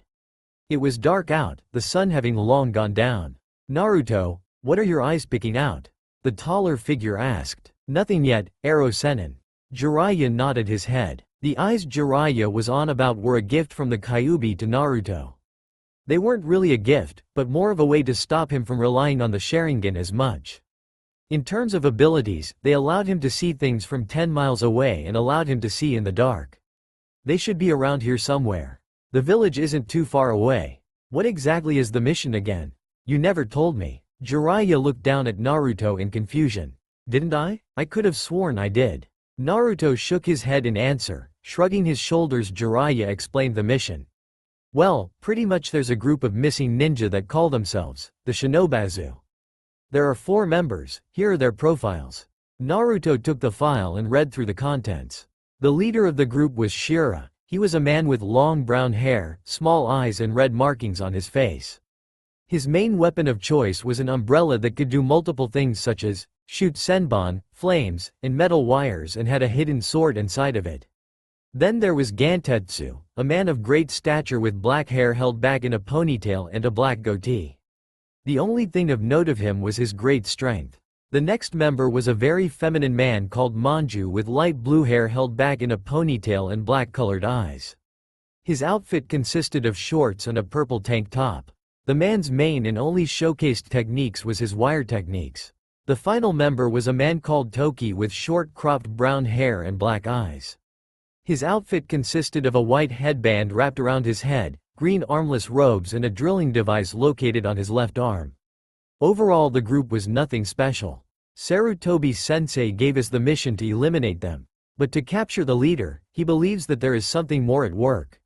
Naruto hummed as he thought of what that could possibly mean. Before he could truly think about anything, his eyes picked up on movement in the village. They're there. As soon as those words left his mouth, the two shot off through the trees. They quickly managed to arrive at the village, and when they did, they watched the 4 members of Shinobazu tearing through the village. Naruto, looking up to his sensei, he saw that gone was his perverted and carefree godfather. Instead, he was replaced by the battle-hardened shinobi that made his grandfather. You take Gantetsu and Toki. Nodding his head, Naruto shot into the direction of Gantetsu, who was currently in the middle of squeezing the life out of 2 separate people. Appearing, he drew his wakizashi and slashed at Gantetsu's outstretched arms. Lucky for the bulky man, he managed to jump backwards and avoid the slash. A little ways away, Toki only just flipped backwards to avoid a horizontal slash from a clone. Instantly, Toki and Gantetsu moved so that they were back to back, while the 2 Narutos covered each end of the street. Everyone, get out of here now. Naruto ordered, and the remaining villagers rushed away. You got balls, kid. I'll give you that, Toki said, but you better be prepared to pay for what you just did. He raised his right arm, showing off his drill-like device. You're gonna say so mad real cliché-like, you'll pay with your life. He made his voice sound deeper to mock Toki. It worked because Toki ground his teeth together. Are you done talking now? I have things to do and places to be. Beating your asses into the ground isn't one of those things.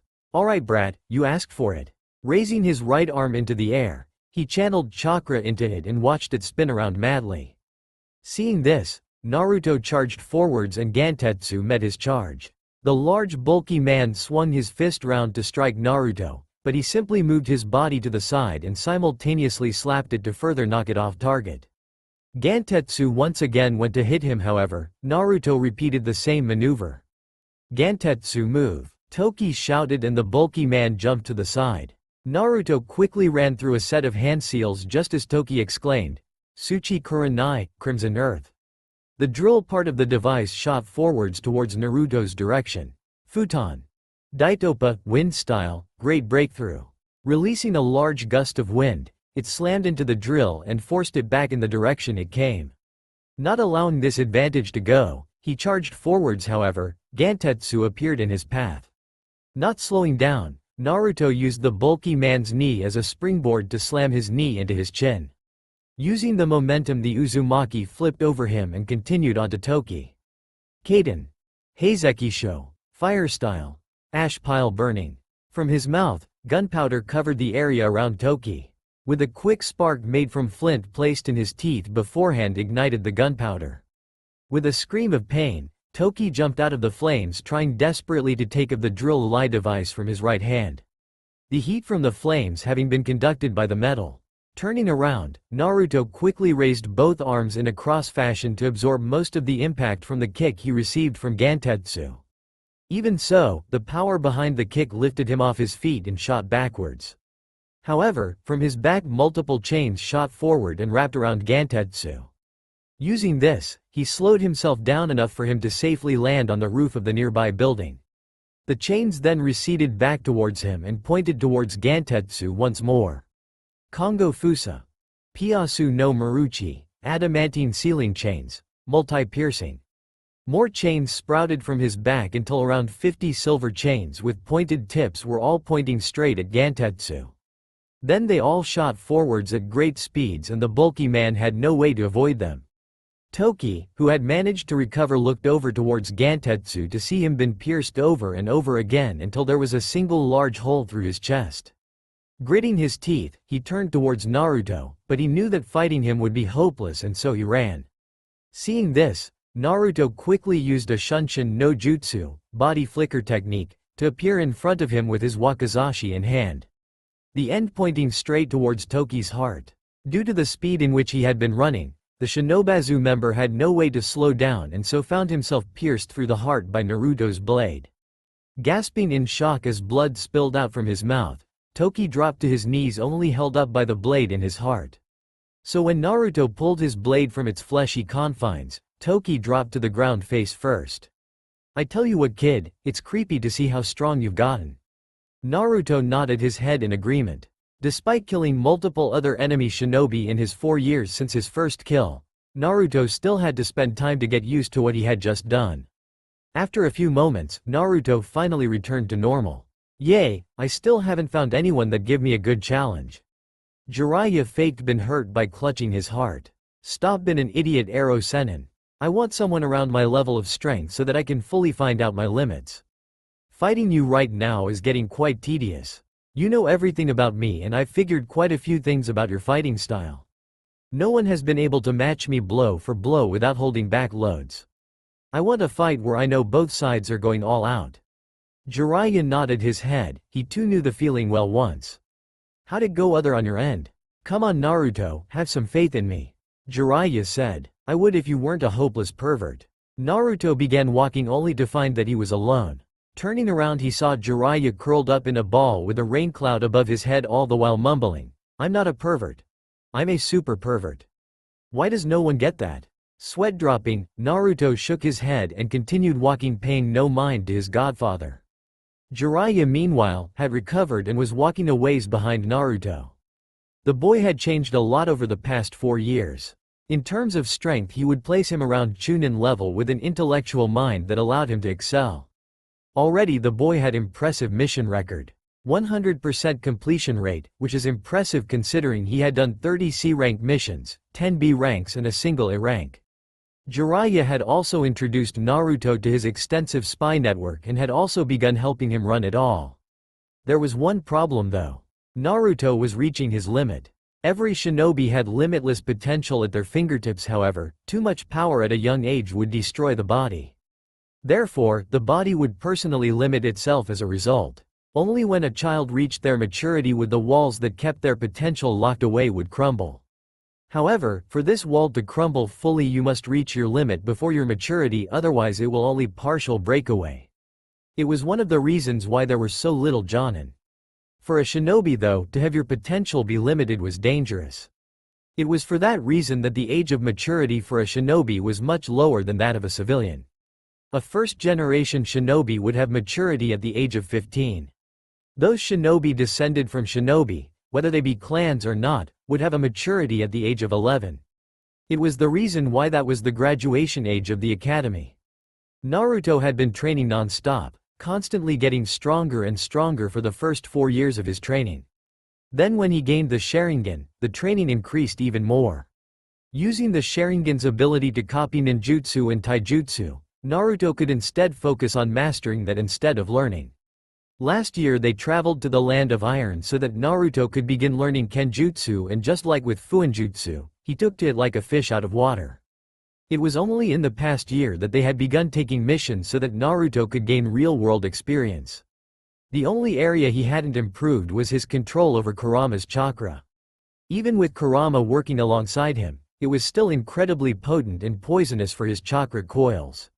He would have to wait until he had hit puberty before he could fully begin to gain control of its chakra. As of right now, all he could do was channel small amounts into his body to increase all of his fitness capabilities. If things continued, eventually the only thing he could improve would be his skill. That alone could make him a powerful shinobi.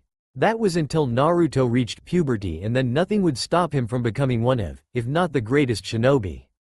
To Naruto, the journey was long and uneventful. Unable to learn anything new, only able to make sure that his current skills stayed at their current level. That was one of the reasons why Naruto had spent most of his time this year doing missions. Without the ability to improve his skills, he felt no need to spend his time at the cabin. Proper missions were in short supply, as legally, he wasn't a Konoha shinobi and therefore wasn't allowed to do ranked missions.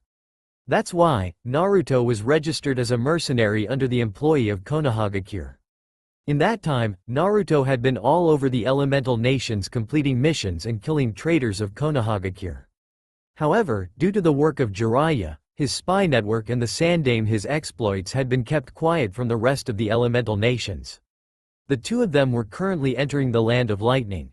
Their destination was Kumogakure. There, Jiraiya would deliver the heads of their latest kill. A Kumogakure Chunin that had killed her fellow teammates, escorting valuable information on the daimyo's palace's defenses. If this had gotten in the wrong hands, it would have damaged the reputation of Kumogakure, but would have left it weak until a new daimyo was elected. Thankfully Naruto, who had memorized the bingo book, had recognized her instantly and sprang into action. The fight had been quick, she had all but surrendered when Jiraiya revealed himself, allowing Naruto to quickly separate her head from her shoulders. The village gate reminded him so much of Konoha, though the gates of Konoha could have changed since the time he had been away. Halt! One of the gate guards commanded. Jiraiya and Naruto did so. ID is needed for you to enter Kumogakure, he added. Nodding his head, Jiraiya pulled out a single card and showed it to the gate guards. The kid's with me, Jiraiya said, and the guards agreed with him.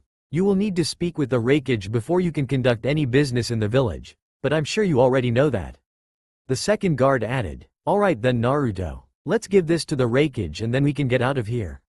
While Jiraiya had nothing against Kumo or its people, the longer they stayed here, the more likely someone was to connect the dots between Naruto and Minato. If they connected those dots, then it wouldn't take long until the entire elemental nations heard of it. The walk was quick. Thankfully it was early morning, 6 o'clock to be exact. Due to the higher altitude the air was thin, but the sun was out much sooner. The Raikage Tower, much to Naruto's curiosity, was exactly the same as the Hokage's. Maybe all the cages had their towers built by the same person.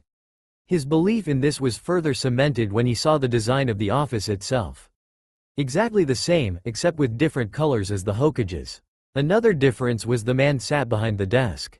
He was over 6 feet in terms height of pure muscle and had black skin color.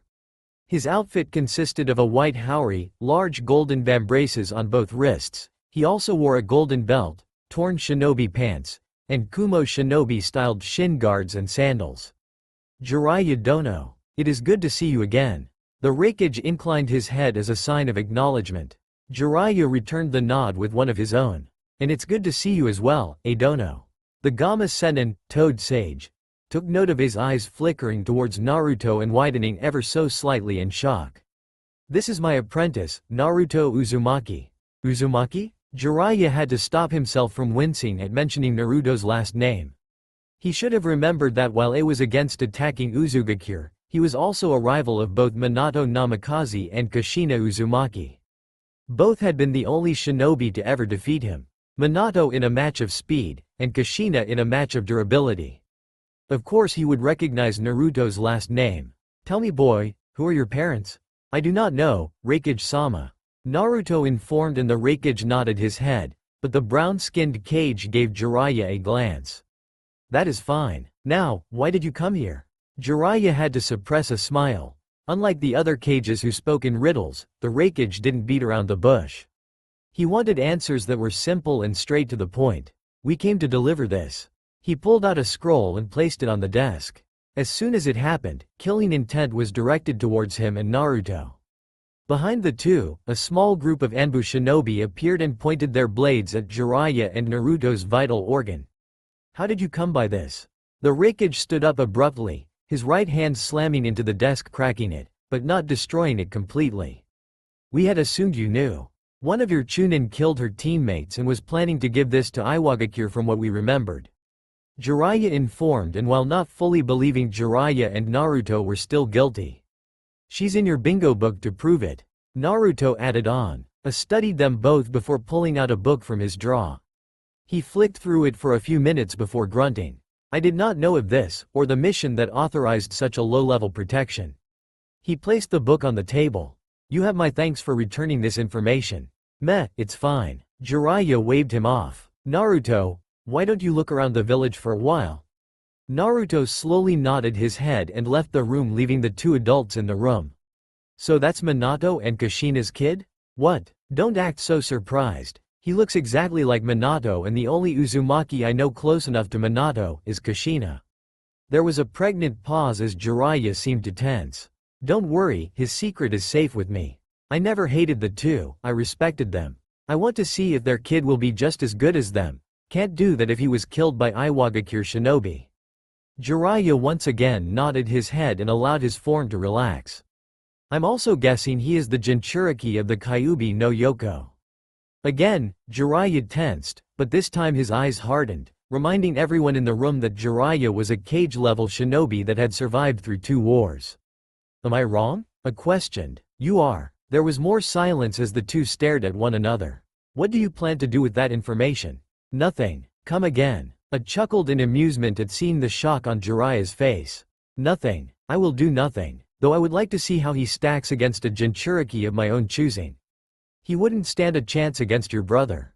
I know. I was thinking the Jinchuriki of the Nibi, Yugito ni. Jiraiya pondered this for a few moments. He could see the pros and the cons to agreeing to this. Well, the pros and the con. The pros was that Naruto would find someone near his age of equal strength and would also be able to see where he needed to improve himself. The con would be the fact that Kumo, a relative wildcard so far, would be aware of his abilities. That was a dangerous thing in this world.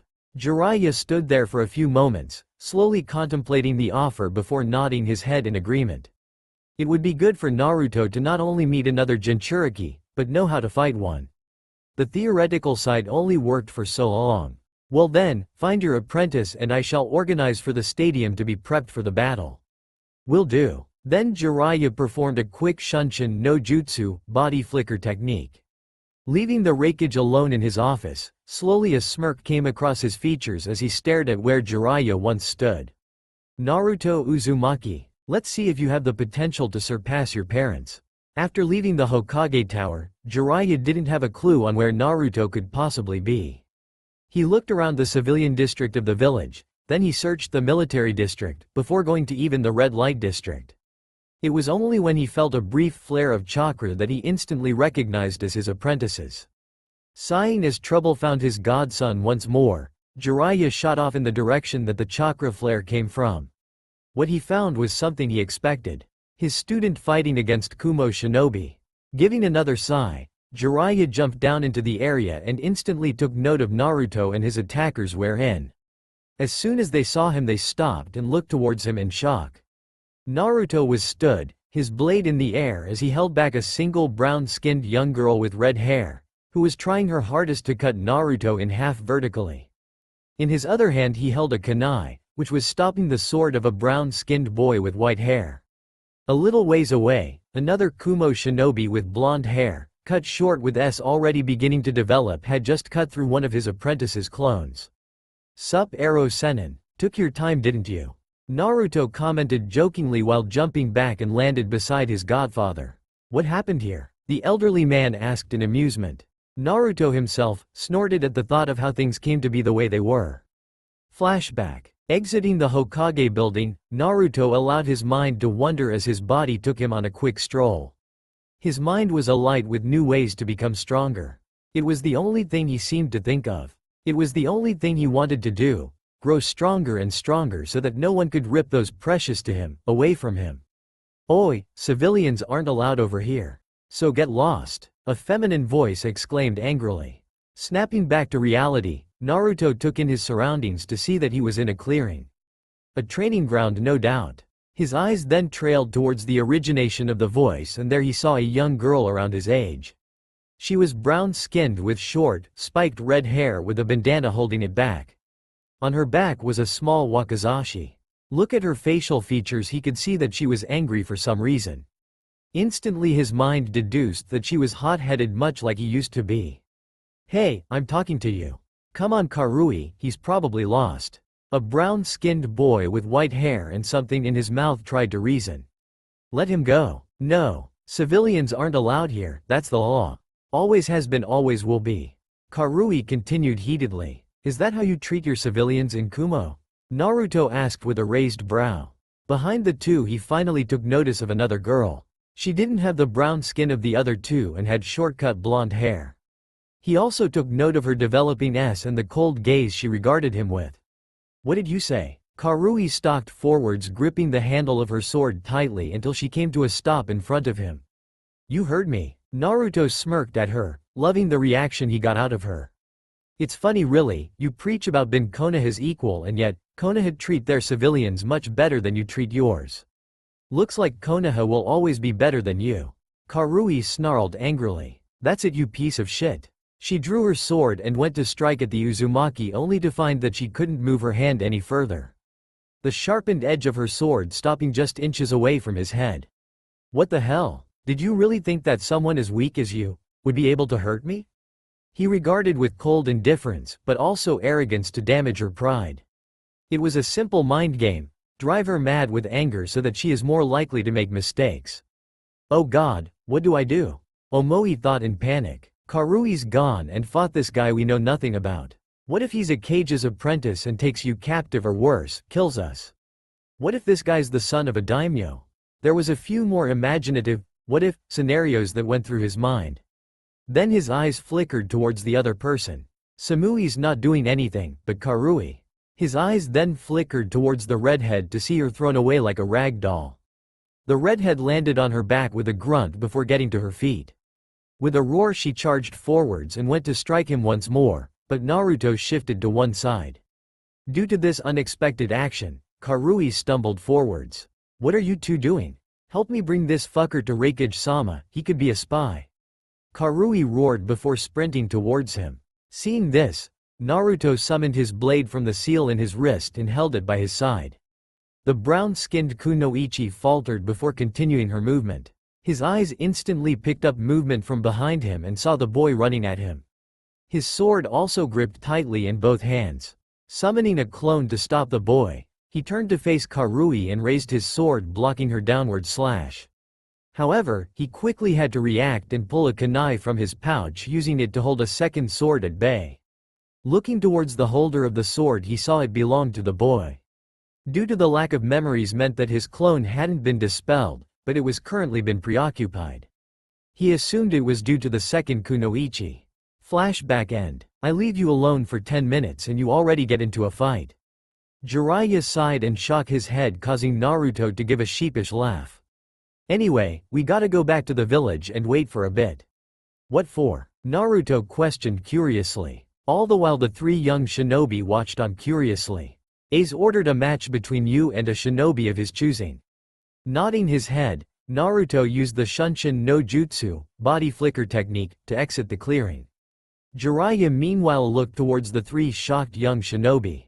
I would suggest not attacking my apprentice again. I can tell by the lack of headbands that you are still in the academy, no matter how skilled you are. My apprentice would destroy you without much effort on his part. Karui growled but withheld herself from attacking the legendary shinobi.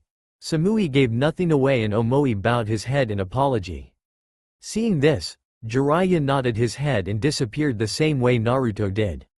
Yugito ni, the Jinchuriki on the Nibi growled as she felt the corrosive chakra of the Biju inside of her course through her body. Even now, at the age of 14 and having trained for 3 years to learn to use her Biju's chakra, and still it caused her pain. Slowly she willed it to disappear, and once it did she dropped to her knees panting heavily. The strain of using such chakra exhausting her body to its limits. Mind telling me why you came here even though I said I don't want to be disturbed, see? A blonde Kumo Jonin appeared from the tree line and looked at Yugito with amusement in his eyes and posture. Raikage-sama wants you to go to the stadium, you have a fight. When they arrived at the stadium they saw that people were already filing into the stands. She was quite surprised, to be honest. While the people of Kumo didn't hate her, they didn't necessarily like her either.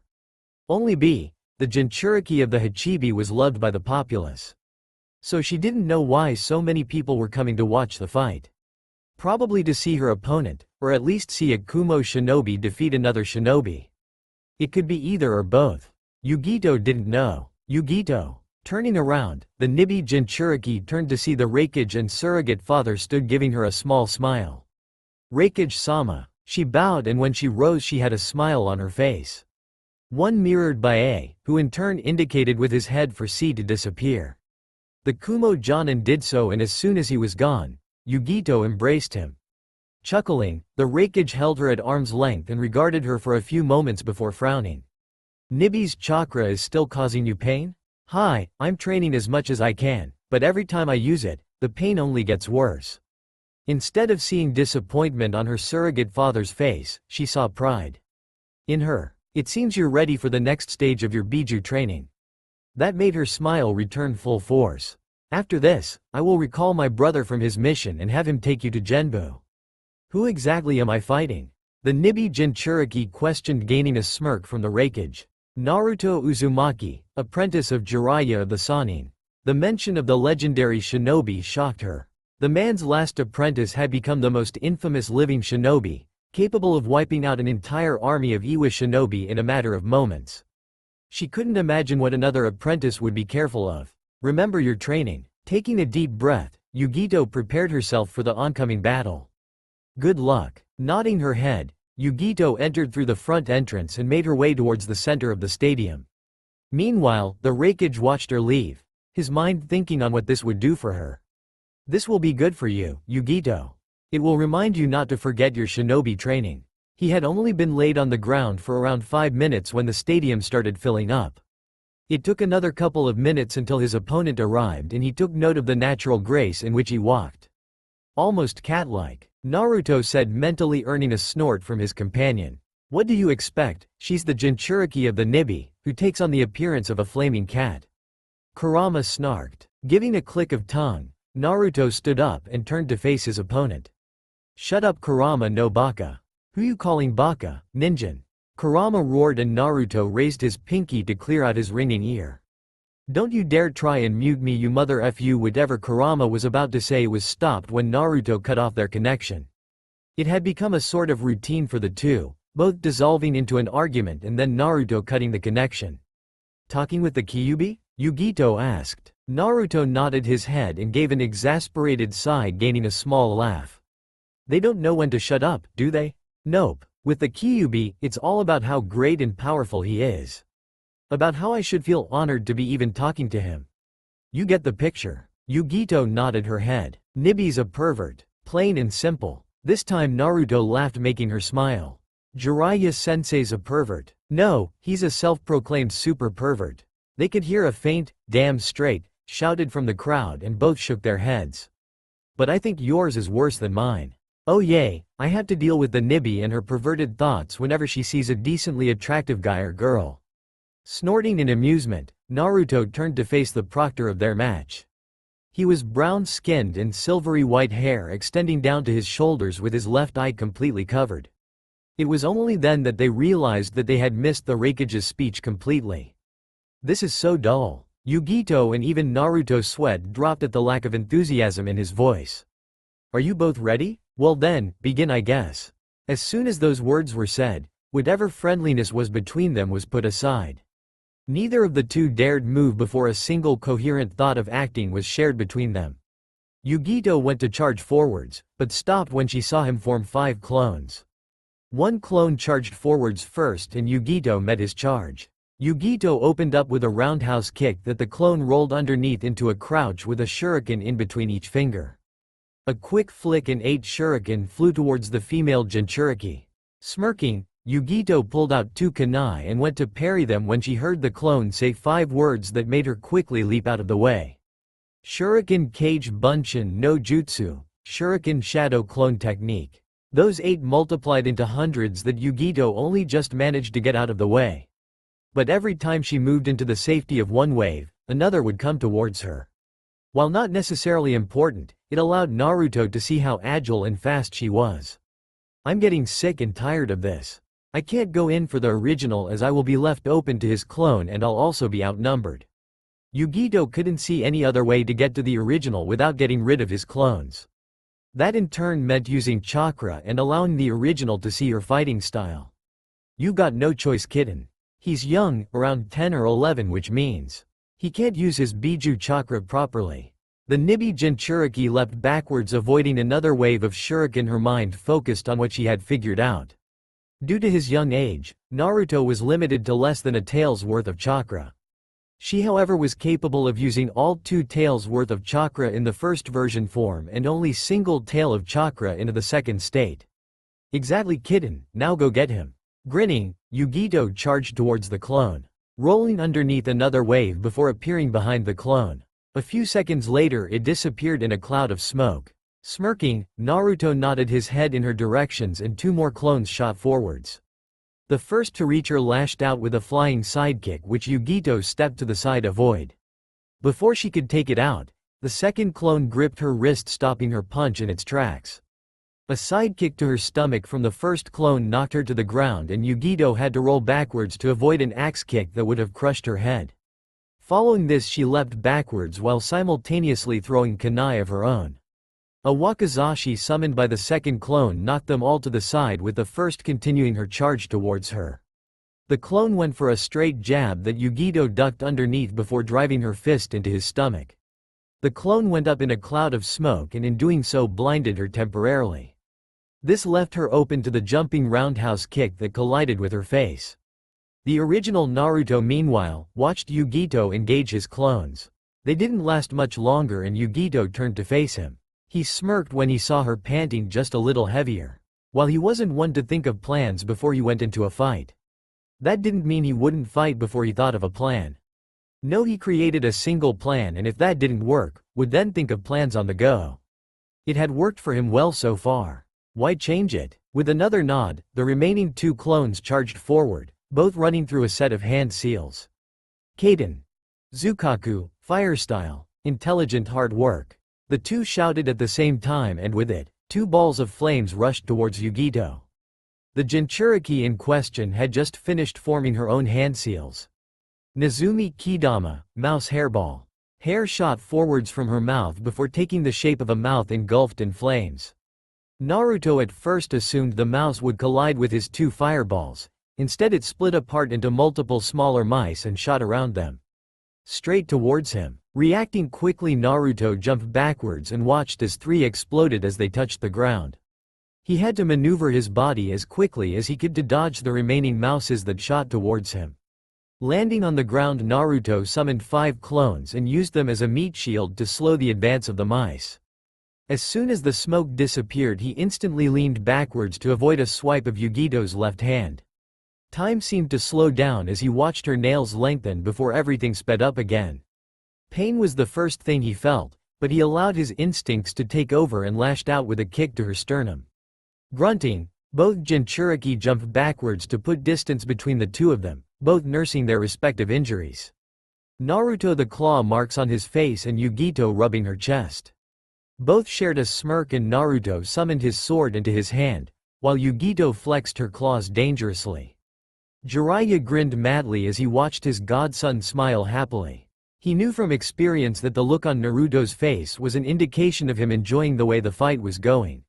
Not many opponents had given Naruto this much of a challenge, and while the fight was just beginning, he knew that Naruto was pushing himself to the limits. "Your apprentice seems to be enjoying himself greatly," stated, gaining a nod of the head from Jiraiya. "Yes, can't blame him though. If there's one thing Naruto loves more than training, it's fighting. Kid gets scarier and scarier the longer and harder a fight gets." A hunt as he watched Naruto and Yugito clash in a show of steel and nails. Sparks flying off as tiny cuts began appearing on their bodies. But the smile on both their faces only grew larger and larger. True, Yugito is much the same in some cases, though she isn't one to enjoy fighting at the start. Jiraiya chuckled as he watched Yugito been forced backwards as Naruto's greater skill with the blade become almost deadly. Deeper and more cuts got through her guard and Yugito could do nothing but maneuver out of the way as best as she could. It seems Uzumaki is getting the advantage. Yes, while Yugito is faster and stronger, giving her the advantage in taijutsu, Naruto is very skilled with a blade. Could give even Jonin a run for their money in terms of skill. That's to be expected, is it not?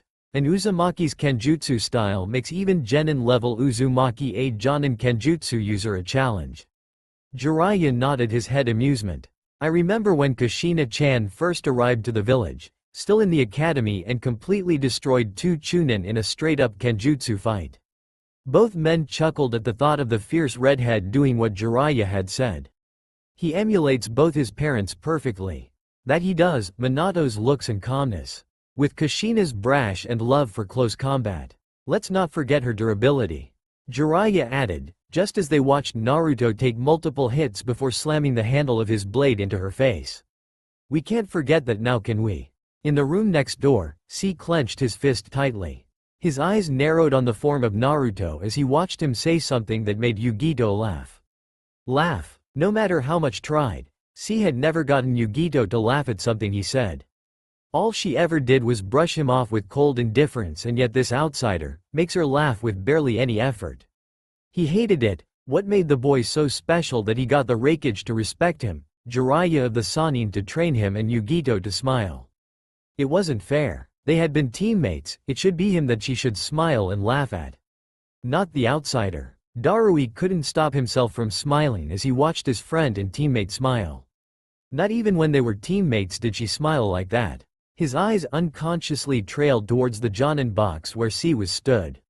C ain't gonna be happy about this. His friend liked to believe that he was in love with Yugito, but that wasn't the case. C, like many other men, only wanted to earn the right of banging the demon. Groaning at the thought of what his friend might do as a result.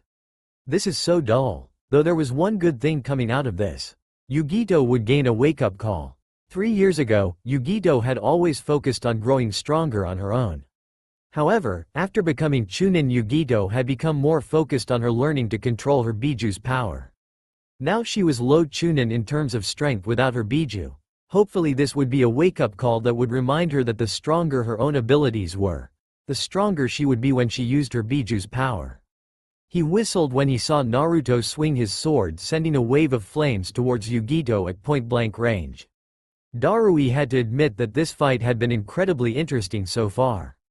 Both had an edge over the other. Yugito was more skilled in taijutsu, Naruto in kenjutsu, Yugito in fire-style ninjutsu. But Naruto's larger chakra reserves made him better overall. Both were rather weak in genjutsu due to their lack of using it. All that remained was seeing about the final aspect. Biju chakra. Naruto and Yugito pushed against one another with as much strength as they could muster. Yugito's claws crossed over as she held back Naruto's blade. The two stood there for a few moments before both jumped backwards. Smirking at one another, they both waited and took account of each other's injuries. Yugito's hair had at some point been cut loose, allowing to flow freely down her back. Her pants were cut resembling tattered shorts and her top had multiple cuts and tears. Her smaller wounds had been healed, while the larger or deeper ones seemed to have been cauterized, though blood still stained her clothes. Naruto on the other hand seemed to be as good as new. It would have looked like he was uninjured, but the multiple cuts and tears in his shirt revealed that he had in fact been injured. Kaden. Karyu Enden. Fire style. Fire dragon flame bullet. Yugito and Naruto roared, and from her mouth a large amount of flames raced forwards, taking the shape of a dragon as they did so. Naruto wasn't finished, knowing full well that Yugito's dragon would overpower his own easily. Futon. Repusho, wind style, gale palm. The wind burst from his clone's hands and combined with dragon, increasing its power and speed. When the two dragons met, both went up in an explosion of flames. It still shocked him to know that it took a wind-powered fire technique to match Yugito's own techniques. Not allowing Yugito to get in close, Naruto and his clone ran through more hand seals. Kaden. Heizekisho. Fire style. Ash pile burning. Yugito knew how dangerous this technique was, having heard tales of it been used by the Sandaime Hokage in all three great shinobi wars. Rushing towards it, she threw her kunai towards the left before performing a quick Kawarimi no Jutsu, body replacement technique, to escape the blast. This left her open to the next attack. Raiden.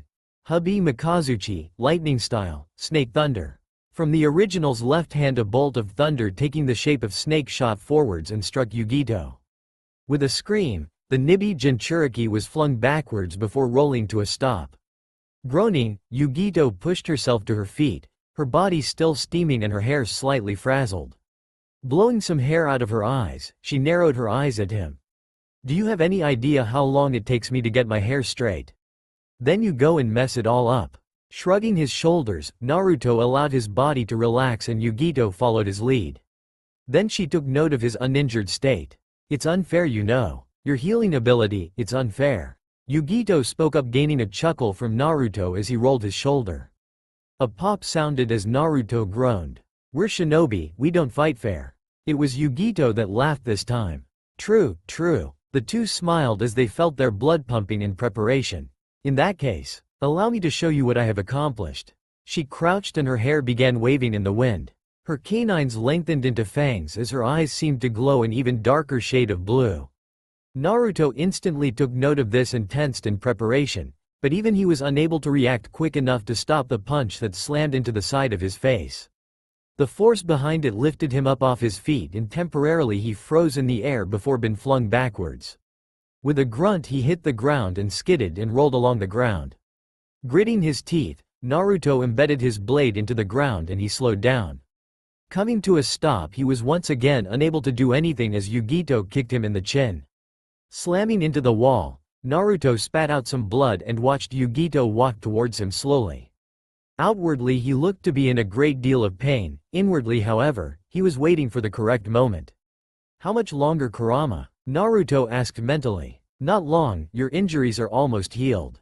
There was a few more minutes as Naruto kneeled on the ground panting heavily as the crowd roared happily at seeing the unknown shinobi been defeated by one of their own. "You're done. Thank you, Kurama. HMPH, don't mention it. You've lost, Naruto. Don't continue, I quite like you." Smirking, Naruto pretended to shakily get to his feet. "Thanks, but no thanks." Then Naruto punched her unexpectedly. There was a snap as Yugito stumbled backwards and then the Kyuubi Jinchuriki followed up with a drop kick to her chest, launching her further away. Both got to their feet and stared at one another before Yugito began laughing. "You were already healed, weren't you?" "Yep, just waiting for you to get close."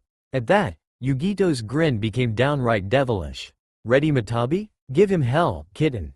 Nibi said in agreement, and from Yugito's body, power unlike anything Naruto had thought possible burst forth. A blue cloak of bubbling energy formed around her and from it a single tail took place. "So this is a Bijuu's power?" Naruto whispered in shock. In his training he had barely been able to bring out half a tail's worth of chakra, and even then it was only for a short period of time. Yet Yugito was able to bring out an entire tail without any strain. Grinning at the thought of a proper challenge, Naruto ripped off his tattered hoodie and mesh armor. While he wasn't overly defined, for a boy his age he had a fair amount of muscle. The one thing that stood out the most was multiple seals decorating his body. Thanks for the strip show, I guess. Snorting amusement, Naruto formed the ram seal before a few of the seals glowed brightly, before disappearing. And what exactly did that accomplish? Weight seals. That little piece of information made her freeze slightly in shock. He's been fighting this entire time with weights on? Oh kitten, he is perfect. Strong, smart, and in a couple of years' time he will be quite handsome. Despite herself, Yugito blushed. There was something about Naruto that was incredibly attracting. His blonde hair, blue eyes and incredibly adorable whisker marks were part of that attraction. So was his strength. But the main thing was the way in which he didn't ogle her unlike every other man. She wasn't vain, but she knew that she was beautiful. However, that had made it incredibly difficult to find a man who wanted her for her, and not how she looked. Her teammate, C, liked to believe he was that man, but he wasn't. He was just like the rest of them. You ready, Yugito? Smirking, the two shot forwards at great speeds. Samui smiled as she watched Karui and Omoi sit there in shock as they watched the boy they had assumed to be a spy evenly fight their friend Yugito. All of them knew in a straight-up fight, only Samui could match Yugito, but even she would lose eventually. You just had to go and start a fight with him, didn't you, Karui? Omoi said while said girl glared at him. How was I meant to know that he was this strong? Karui shouted at Omoi, and before another fight could start, Samui intervened. You weren't, he knew that he could beat us and he played with us. Made us believe we had a chance so that he could figure out how we all fought before revealing his true power. Her voice was cold and indifferent, much like her eyes. Giving a click of her tongue in annoyance, Karui sat down and watched as Yugito began using her Biju chakra. Kick his ass, Yugito! Karui exclaimed, much to the agreement of the crowd as they too cheered for the Nibi Jinchuriki. Even Omoi was cheering beside her as they watched Naruto get knocked around. Samui, however, watched in a calculative fashion as she studied Naruto. She could tell Naruto was waiting for something. His lack of action proved that line of thought. It was once again proven when Naruto knocked Yugito back. What the hell happened? Sighing at her teammate's brashness, Samui explained it for the redhead. He was waiting for her to get arrogant before striking. A simple tactic used to turn the tide of a battle if done correctly. Her interest in Naruto was piqued the moment she saw him at the clearing, more so when she saw him fight Yugito evenly. Now as she watched him reveal the fact this entire time he had been fighting with weights made her interested on him completely. Uzumaki Naruto. Let's see what else you can do. Grinning, Naruto gripped Yugito's fist in one hand before throwing one of his own. The Nibi Jinchuriki's head whipped to one side, but she went with the momentum and spun round and performed a flawless spinning back fist. Placing one foot on her stomach, Naruto pushed off her and back flipped slowly through the air. Futon. Kuki Dan, wind style, air bullets. Multiple bullets of compressed air shot towards Yugito, who barely jumped out of the way in time, though one skimmed her arm and launched her to the side. Using this, Naruto shot forwards and did a quick jab cross jab to her stomach and then a spinning hook kick to her temple. He went to continue after her, however, the area he stepped in exploded. Using this temporary distraction, Yugito shook her head and allowed more Biju chakra to circulate through her body. Slowly a second tail formed and Yugito winced slightly as she felt it temporarily burn her. That feeling soon faded as her body grew accustomed to the potent chakra. When the smoke cleared, she saw Naruto lower his arms, as his pants were now shorts and burnt at the ends. She tensed as she crouched into a position, the ground beneath her feet cracking and crunching. He's open, she thought. Wait, kitten. Whatever Matabi was going to say was cut short as Yugito shot forwards. It was only when the elder Jinchuriki got close to the younger did she see the smirk on his face. Seals on his body glowed before disappearing and Naruto leapt out of the way just as Yugito punched the air in which he once stood. Yugito spun round and went to strike once more, but found herself unable to move. Looking down, she saw chains slowly slithering up her body like snakes, thrashing around as she tried to break free. It didn't work as the chains only tightened. There's no use. Naruto said as he slowly ran through a set of hand seals, allowing her to see each one. The more you resist, the tighter they get. He then came to a stop and crouched down. The chains dissipated and Yugito shot forwards but ran face first in a pale blue shield. Uzumaki Fuinjutsu. Su no Pointo Fuin, Uzumaki sealing techniques. 4-point seal. You planned this. Her voice was filled with realization as she looked at the barrier. Yep, but I'm not done. Then he went through another set of hand seals before the 5 points inside the barrier glowed blue. Uzumaki Fuinjutsu. Gogyo Shusoku Fuin, Uzumaki sealing technique. 5 elements convergence seal. 5 seals all positioned in a way that resembled a star glowed blue. In the center of each one were 5 different kanji. Each of them for one of the 5 elements. Fire, wind, water, earth and lightning. From each an attack belonging to that element shot forwards towards a single point, the area where Yugito was stood. There was a loud explosion and the entire stadium shook for a few moments as smoke covered the inside of the seal. When it dispersed, it revealed Yugito on her knees bleeding heavily with chains once more. I'm going to repeat what you said to me. You've lost, Yugito. Don't continue, I quite like you. Despite the situation, Yugito smiled, but then she frowned when she felt the chakra cloak around her weakening. It's the chains, kitten. They're absorbing your chakra, Matabi informed, making her eyes widen in shock. I'm guessing you've figured it out? Naruto asked rhetorically. You see, the one thing that makes these chains so deadly is not the fact that they can bind a person completely and I can control them at will, but because they only require my chakra to create them. After that they use the target's own chakra to keep them active when he or she is bound. There was silence as the two stood there panting as the crowd waited with bated breath for the next part. Proctor. Darui looked towards the kneeling Yugito. I surrender. The two shared a nod and then Darui announced the victor.